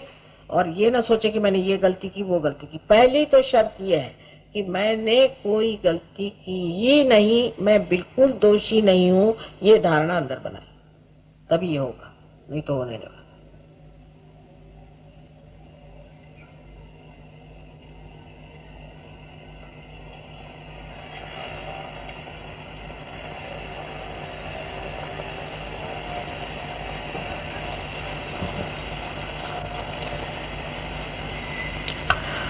और तो पर्सनल प्रश्न है। हमारे यहाँ पर एक दिल्ली में भी एक बड़े मुश्किल से एक आश्रम बन गया और वहाँ पे हमारा प्रोग्राम होता है। इसके अलावा भी हर जगह सेंटर्स हैं, काफी सेंटर्स हैं और लोग का बहुत होशियार है, बहुत जानकार है, नम्र है, प्रेमी है, मेहनत करते हैं और आप लोग वहाँ जाएं और उनसे अगर पूछे तो आपकी पूरी मदद कर देंगे। कोई आपको पहले ही बताया कि रुपया पैसा किसी चीज की जरूरत नहीं है, सिर्फ आप जा करके उनसे पूछें आपको क्या शिकायत, वो ठीक होगी। और जैसे मैंने कहा कि आपको एक निश्चय कर लेना चाहिए कि हम माँ ठीक होने के बाद हम सहयोग को पूरी तरह से करेंगे और सहयोग का जो प्रकाश है हम दूसरों को देंगे, क्योंकि अगर आप ऐसा नहीं करने वाले हैं तो ये तो बेकार हो जाती चीज। हजारों लोगों को ठीक करते हैं और जो जहां से तहां बैठा रह जाता। तो इस तरह से नहीं, हम मां सहयोग में उतरेंगे और लोगों की मदद करेंगे, ऐसा विचार करना चाहिए। क्योंकि कोई सा भी, आप ईसा मसीह ने कहा है कि जोत को जला करके दीप कोई पलंग के नीचे नहीं रखता है। ऐसी बात है कि हमें जो चीज प्राप्त हुई वो दूसरों को दिए बगैर चैन नहीं आने वाला और उससे फायदा भी नहीं होने वाला। आज आपकी एक बीमारी ठीक हो जाएगी, फिर कल दूसरी हो जाएगी, तो मैं यही एक काम करती रहूंगी कि आपकी बीमारियां ठीक करती रहूं। इससे बेहतर है कि आप अपनी बीमारी एक ठीक करने के बाद हमेशा के लिए ठीक हो जाइए और दूसरों को भी ठीक करिए। एक जोत से दूसरी जोत बढ़ेगी और सारे संसार की भलाई हमें करने का है, सारे संसार का कल्याण होना चाहिए और उसके लिए कितनी अभिनव चीज, कितनी सुंदर चीज हमारे पास है, जो चैतन्य है, उसे हमें देना चाहिए।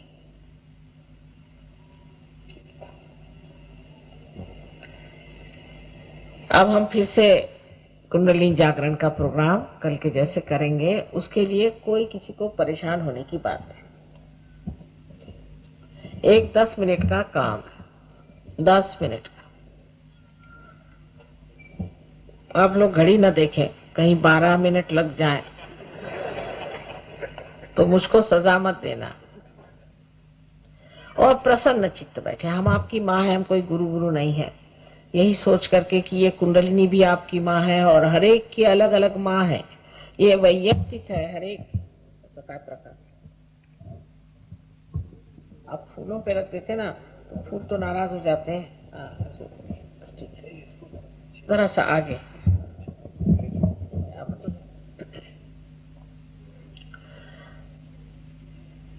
अपने प्रति प्रसन्न चित्त। मैंने ये गलती की, मैंने वो गलती की, मैं ऐसा खराब हूँ, मैं वैसा खराब हूँ और मैं बड़ा पापी हूँ और दुनिया भर की चीजें जो लोगों ने बताई है सबको आप माफ कर दें और भूल जाए, बिल्कुल भूल जाए। मैं आपसे कहती हूँ कि मनुष्य ही गलती कर सकता है, परमात्मा नहीं कर सकता। इसलिए कोई आप परमात्मा नहीं है और आपसे अगर गलती हो गई है तो ऐसी कौन सी बात है। इसलिए आप अपने प्रति प्रसन्न हो जाए, पहली बात है। ये एक बड़ी भारी शर्त है कि आप अपने को किसी तरह से भी अपना न्याय न करें और कोई भला बुरा अपने को न कहे। ठीक है, तो आवाज कर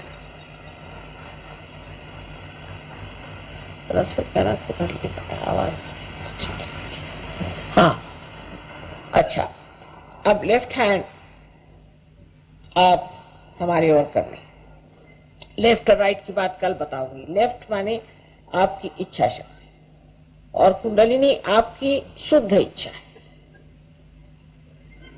शुद्ध इच्छा माने बाकी सब इच्छाएं कैसी होती हैं, कोई भी इच्छा होती है आपकी तो वो पूरी होने पर दूसरी इच्छा होती है, तीसरी होती है, चौथी होती है। माने इकोनॉमिक्स का लॉ ही है कि in general wants are not satisfied, पर शुद्ध इच्छा एक आपके अंदर है जो सुप्तावस्था में आप नहीं जानते, बहुत से लोग जानते भी नहीं। वो ये है कि उस परम चैतन्य से हम एकाकारिता प्राप्त करें। बस ये शुद्ध इच्छा।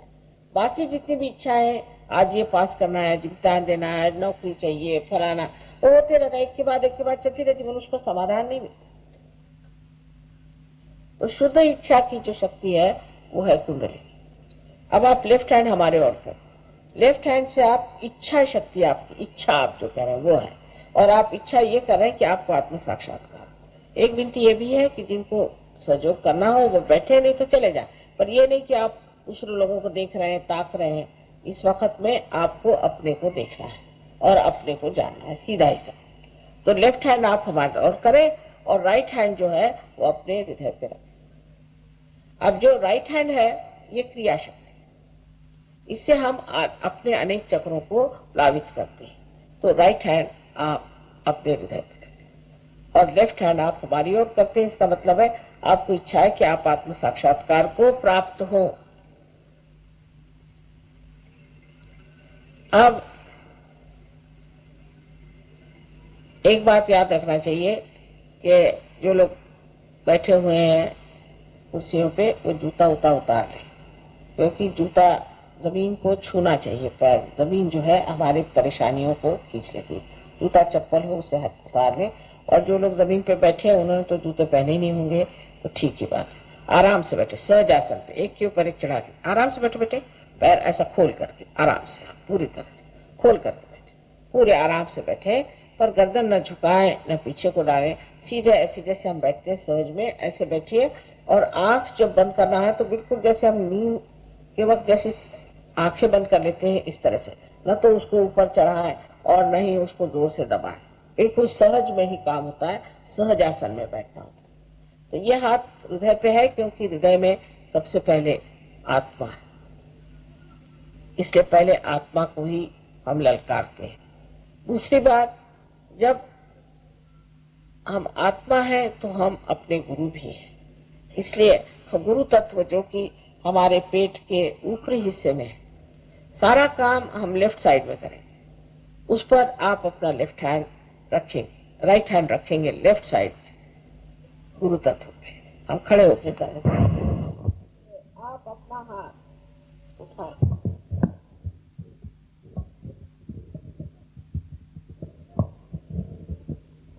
सिर्फ ऊपर, ठीक है, ऐसे रखें, ठीक है, नहीं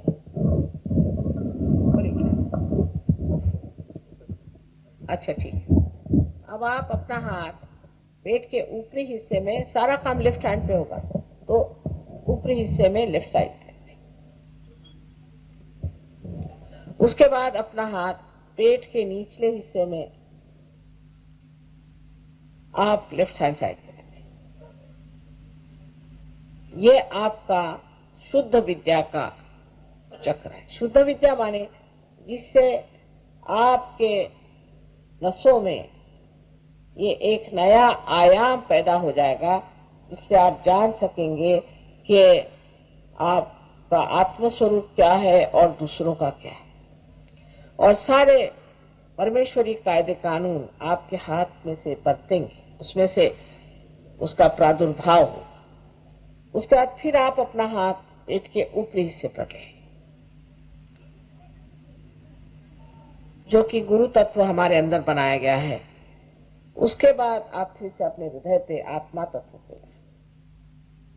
उसके बाद जैसे मैंने शुरू में कहा है कि अपने बारे में कोई भी गिल्ट न रखते हुए आप ये हाथ गर्दन और सर, गर्दन और कंधा, इसके बीच में यहाँ जो कोण है उस पर रखें और सर को पूरी तरह से राइट साइड को घुमा लें।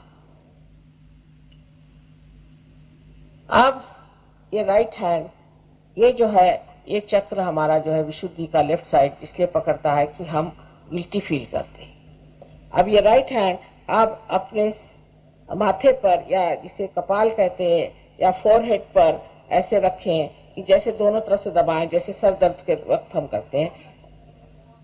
नहीं, सर दर्द के लिए करते हैं, और सर को नीचे की ओर झुका लें। उसके बाद यही राइट हैंड आप सर के पीछे के हिस्से में छोड़े और गर्दन को पीछे में मोड़ करके इस पर झुका ले, अपना ऐसा रोक ले, झेल ले इसे। उसके बाद ये हाथ पूरी तरह से खोल ले और इसके बीचों बीच जो जगह है, इस हाथ के बीचों बीच जो जगह है, इसको बराबर अपने तालू पर रखें जहां एक नरम हड्डी थी बचपन में, और गर्दन को झुका दें। अब इस उंगलियों को खूब बाहर तान करके और इसे आप 7 मर्तबा धीरे धीरे घुमाएं, जैसे कि घड़ी के कांटे होते हैं। उंगलियां राइट हैंड, पहले राइट हैंड सर पे जाएगा, लेफ्ट हैंड हमारे तरफ। एक ही हाथ से काम करना है, दोनों हाथ से नहीं। लेफ्ट हैंड हमारी ओर, लेफ्ट हैंड है ना, उसको हमारी ओर करें। अच्छा, राइट हैंड सर पे रखें और उसको दबाएं जोर से, उंगली ऊपर की तरफ, और इसको दबाएं और साथ में fingers should be stretched outside, stretch them outside and just press it and move it. नहीं, ऐसे रखिए और 7 मर्तबा इसको घुमाइए। बस इतना ही हमको करने का है। हाथ यहाँ रखते और बहुत से लोग इधर से रखते, गलत बात। सिर्फ एक ही हाथ से काम करना है। लेफ्ट हैंड पूरी समय हमारे तरफ रहेगा। अच्छा, आप लोग आंखें बंद कर लें और चश्मे को भी उतार दें, उसकी कोई जरूरत नहीं। और जब तक मैं नहीं कहती हूँ आप कृपया आंखें न खोलें। इसको नीचे करें।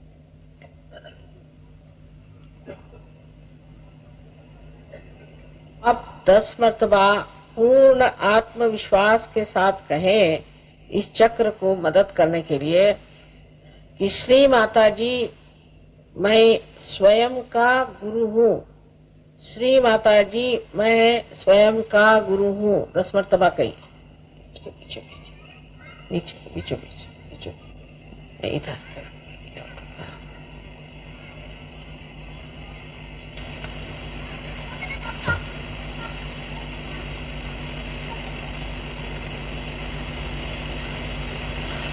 अब आप ये हाथ राइट हैंड अपने हृदय पे रखें, लेफ्ट हैंड हमारी तरफ रखें। और सबसे जो महत्वपूर्ण और सत्य बात है वो जान लें कि आप स्वयं आत्मा है। मन बुद्धि शरीर अहंकार आदि व्याधियां हैं, लेकिन आप आत्मा हैं।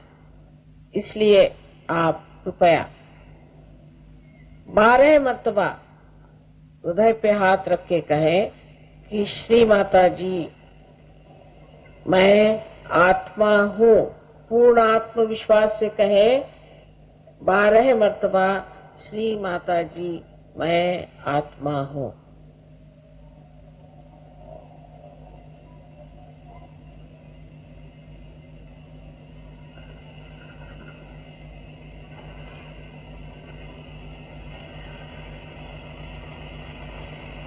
परम चैतन्य ये दया, प्रेम, शांति, आनंद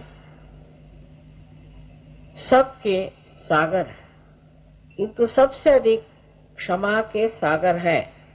इसलिए आप कोई ऐसी गलती नहीं कर सकते जो क्षमा नहीं हो सकती। इसलिए आप कृपया अपने को क्षमा पहले करें और अपना राइट हैंड गर्दन और कंधे के बीच में जो कोण है उसमें रख करके अपनी गर्दन राइट साइड को मोड़ लें।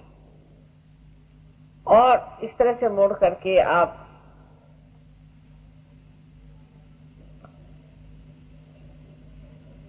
सोलह मर्तबा कहें, श्री माता जी, मैं बिल्कुल भी दोषी नहीं हूँ।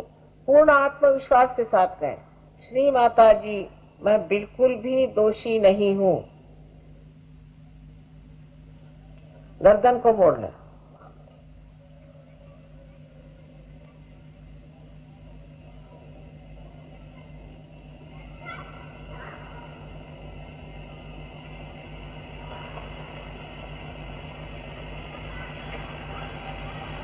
अब अपना राइट हैंड आप अपने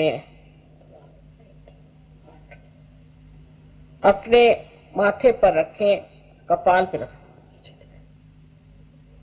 रख करके और दबाएं और ये कहें कि श्री माता जी, मैंने सबको क्षमा कर दी।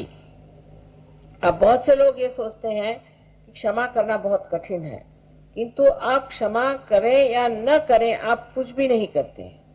इसलिए आपको कहना चाहिए कि मैं सबको क्षमा कर देता हूँ, कारण आप क्षमा न करने से आप गलत हाथों में, गलत लोगों के चक्कर में पड़ जाते हैं। इसलिए कृपया कहिए कि मैं सबको एक साथ क्षमा करता हूँ।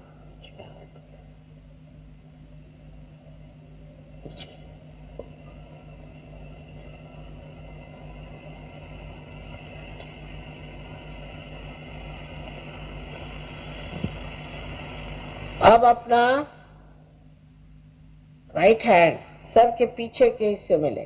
कितने बार का सवाल नहीं उठता इसमें आप पूर्ण हृदय से कहें।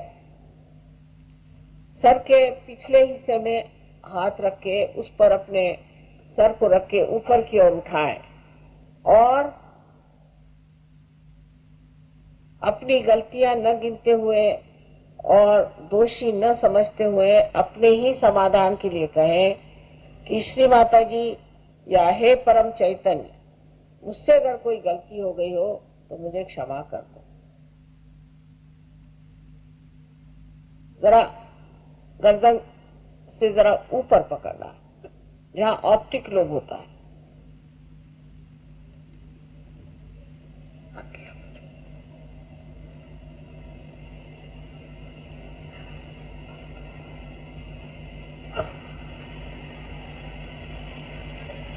अब आप इस हाथ को फिर तान लें और तान करके इसका बीचला हिस्सा जो है इसको आप अपने तालू भाग पे रखें और उंगलियों को बाहर की ओर खींच लें और बहुत ही धीरे धीरे अपने सर की चमड़ी को, जिसे स्कैल्प कहते हैं, आप घुमाएं 7 मरतबा। उंगलियां बाहर की तरफ उंगलियां तान के जोर से दबाएं और धीरे धीरे इसे 7 मरतबा आप घुमाएं, बहुत धीरे धीरे। अब ये फिर ऐसी बात है कि यहाँ मैं आपकी स्वतंत्रता का पूर्ण मान रखती हूँ और मैं आप पर जबरदस्ती नहीं कर सकती। इसलिए आप कहें कि श्री माता जी, मुझे आप आत्म साक्षात्कार दीजिए। मैं जबरदस्ती नहीं कर सकती हूँ, आपको मांगना होगा। इसलिए आप कहें कि श्री माता जी, मुझे आप आत्म साक्षात्कार दीजिए।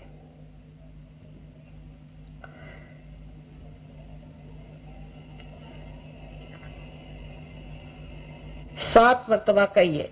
इसके साथ ही मैं प्रणव को फूकूंगी, जिससे कि कुंडलिनी बाहर निकल आएगी।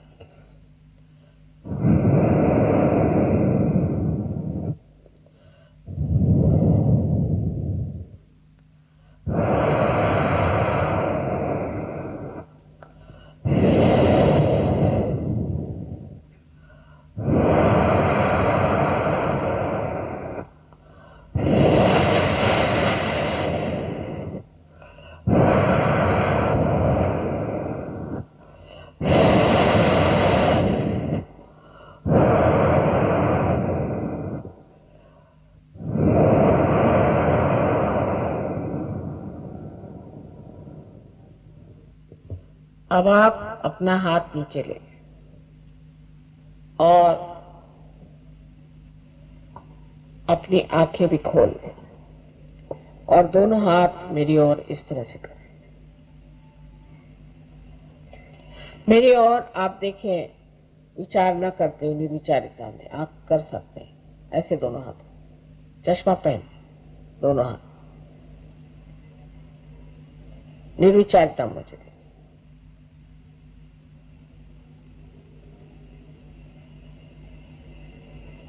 अब आप अपना राइट हैंड मेरे ओर, राइट हैंड, और अपने सर को नीचे झुका करके देखें कि सर से कोई ठंडी हवा तो नहीं आ रही। राइट हैंड मेरे ओर करें और सर के तालू भाग से देखें, किसी किसी को तो बहुत दूर तक आती है, कि कोई ठंडी हवा तो नहीं आ रही। अब अपना लेफ्ट हैंड मेरे ओर और सर फिर झुका और झुका करके फिर देखें राइट हैंड से कि कोई ठंडी हवा तो नहीं आ रही है। राइट हैंड से देखिए, कोई ठंडी हवा आ रही है क्या सर में से?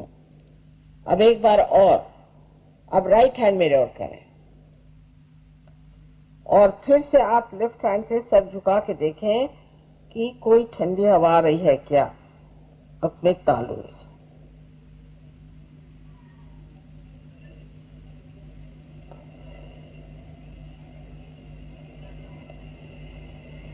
हाँ, अब दोनों हाथ आकाश की ओर करें इस तरह से, और एक सवाल पूछें कि श्री माता जी क्या ये परम चैतन्य है? श्री माता जी क्या ये परमात्मा का प्रेम है? इस तरह से 3 बार सवाल करें, गर्दन पीछे करके ऊपर की ओर देखें।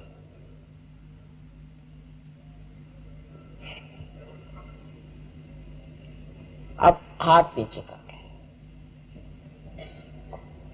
अब जिन लोगों के हाथ में ऐसे हाथ और या सर से ठंडी हवा आई हो, ऐसे सब लोग अपने दोनों हाथ ऊपर करें।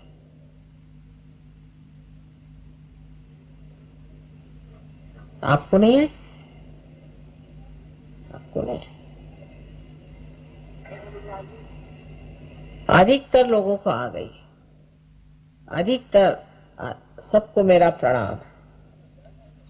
हाँ, गर्म आई होगी, किसी किसी को गर्म आ रही हो, अंदर की गर्मी नहीं करे। जिनको गर्म आई है और नहीं भी तो राइट हैंड मेरे और करें, सब लोग राइट हैंड मेरे और करें और लेफ्ट हैंड इधर रखें लिवर। और अब पूर्ण हृदय से सबको क्षमा करें। किसी किसी ने इसमें कंजूसी की है, पूर्ण हृदय से क्षमा करें प्रेम पूर्वक।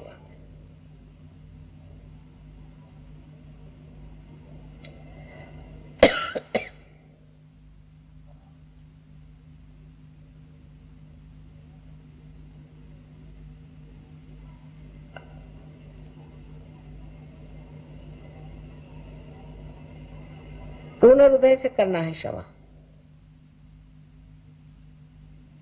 आ गई ठंडक? पहले से बेहतर है? आ रही है? आने दो, आने दो। या समझ लीजिए, आप अगर कोई वकील साहब हो या आप इंजीनियर हो, आर्किटेक्ट हो, कुछ भी हो,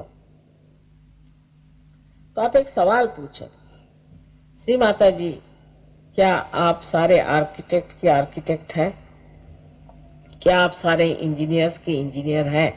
क्योंकि हम भी तो अंदर का इंजीनियरिंग ही कर रहे हैं। इस तरह से सवाल करें।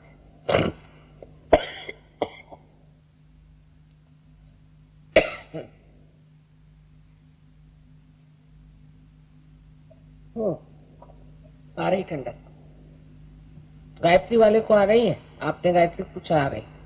गायत्री से हो गया था। आप पूछे श्री माता जी क्या आप साक्षात गायत्री हैं? पूछो सवाल, मुझको कोई डर नहीं। ऐसे बैठे बैठे जरा पूछे पूछे। या किसी आप देवी देवताओं को मानते हैं या किसी भी सच्चे गुरु को मानते हैं, उनके नाम से पूछ लीजिए, वो भी रोक लेते हैं कभी कभी पहचानने के लिए। हाँ, आए ना? जवाब मिल गया। शक्ति एक ही होती है, सब में एक ही शक्ति होती है, हर एक समय पर वो आती है और अपना कार्य करती है।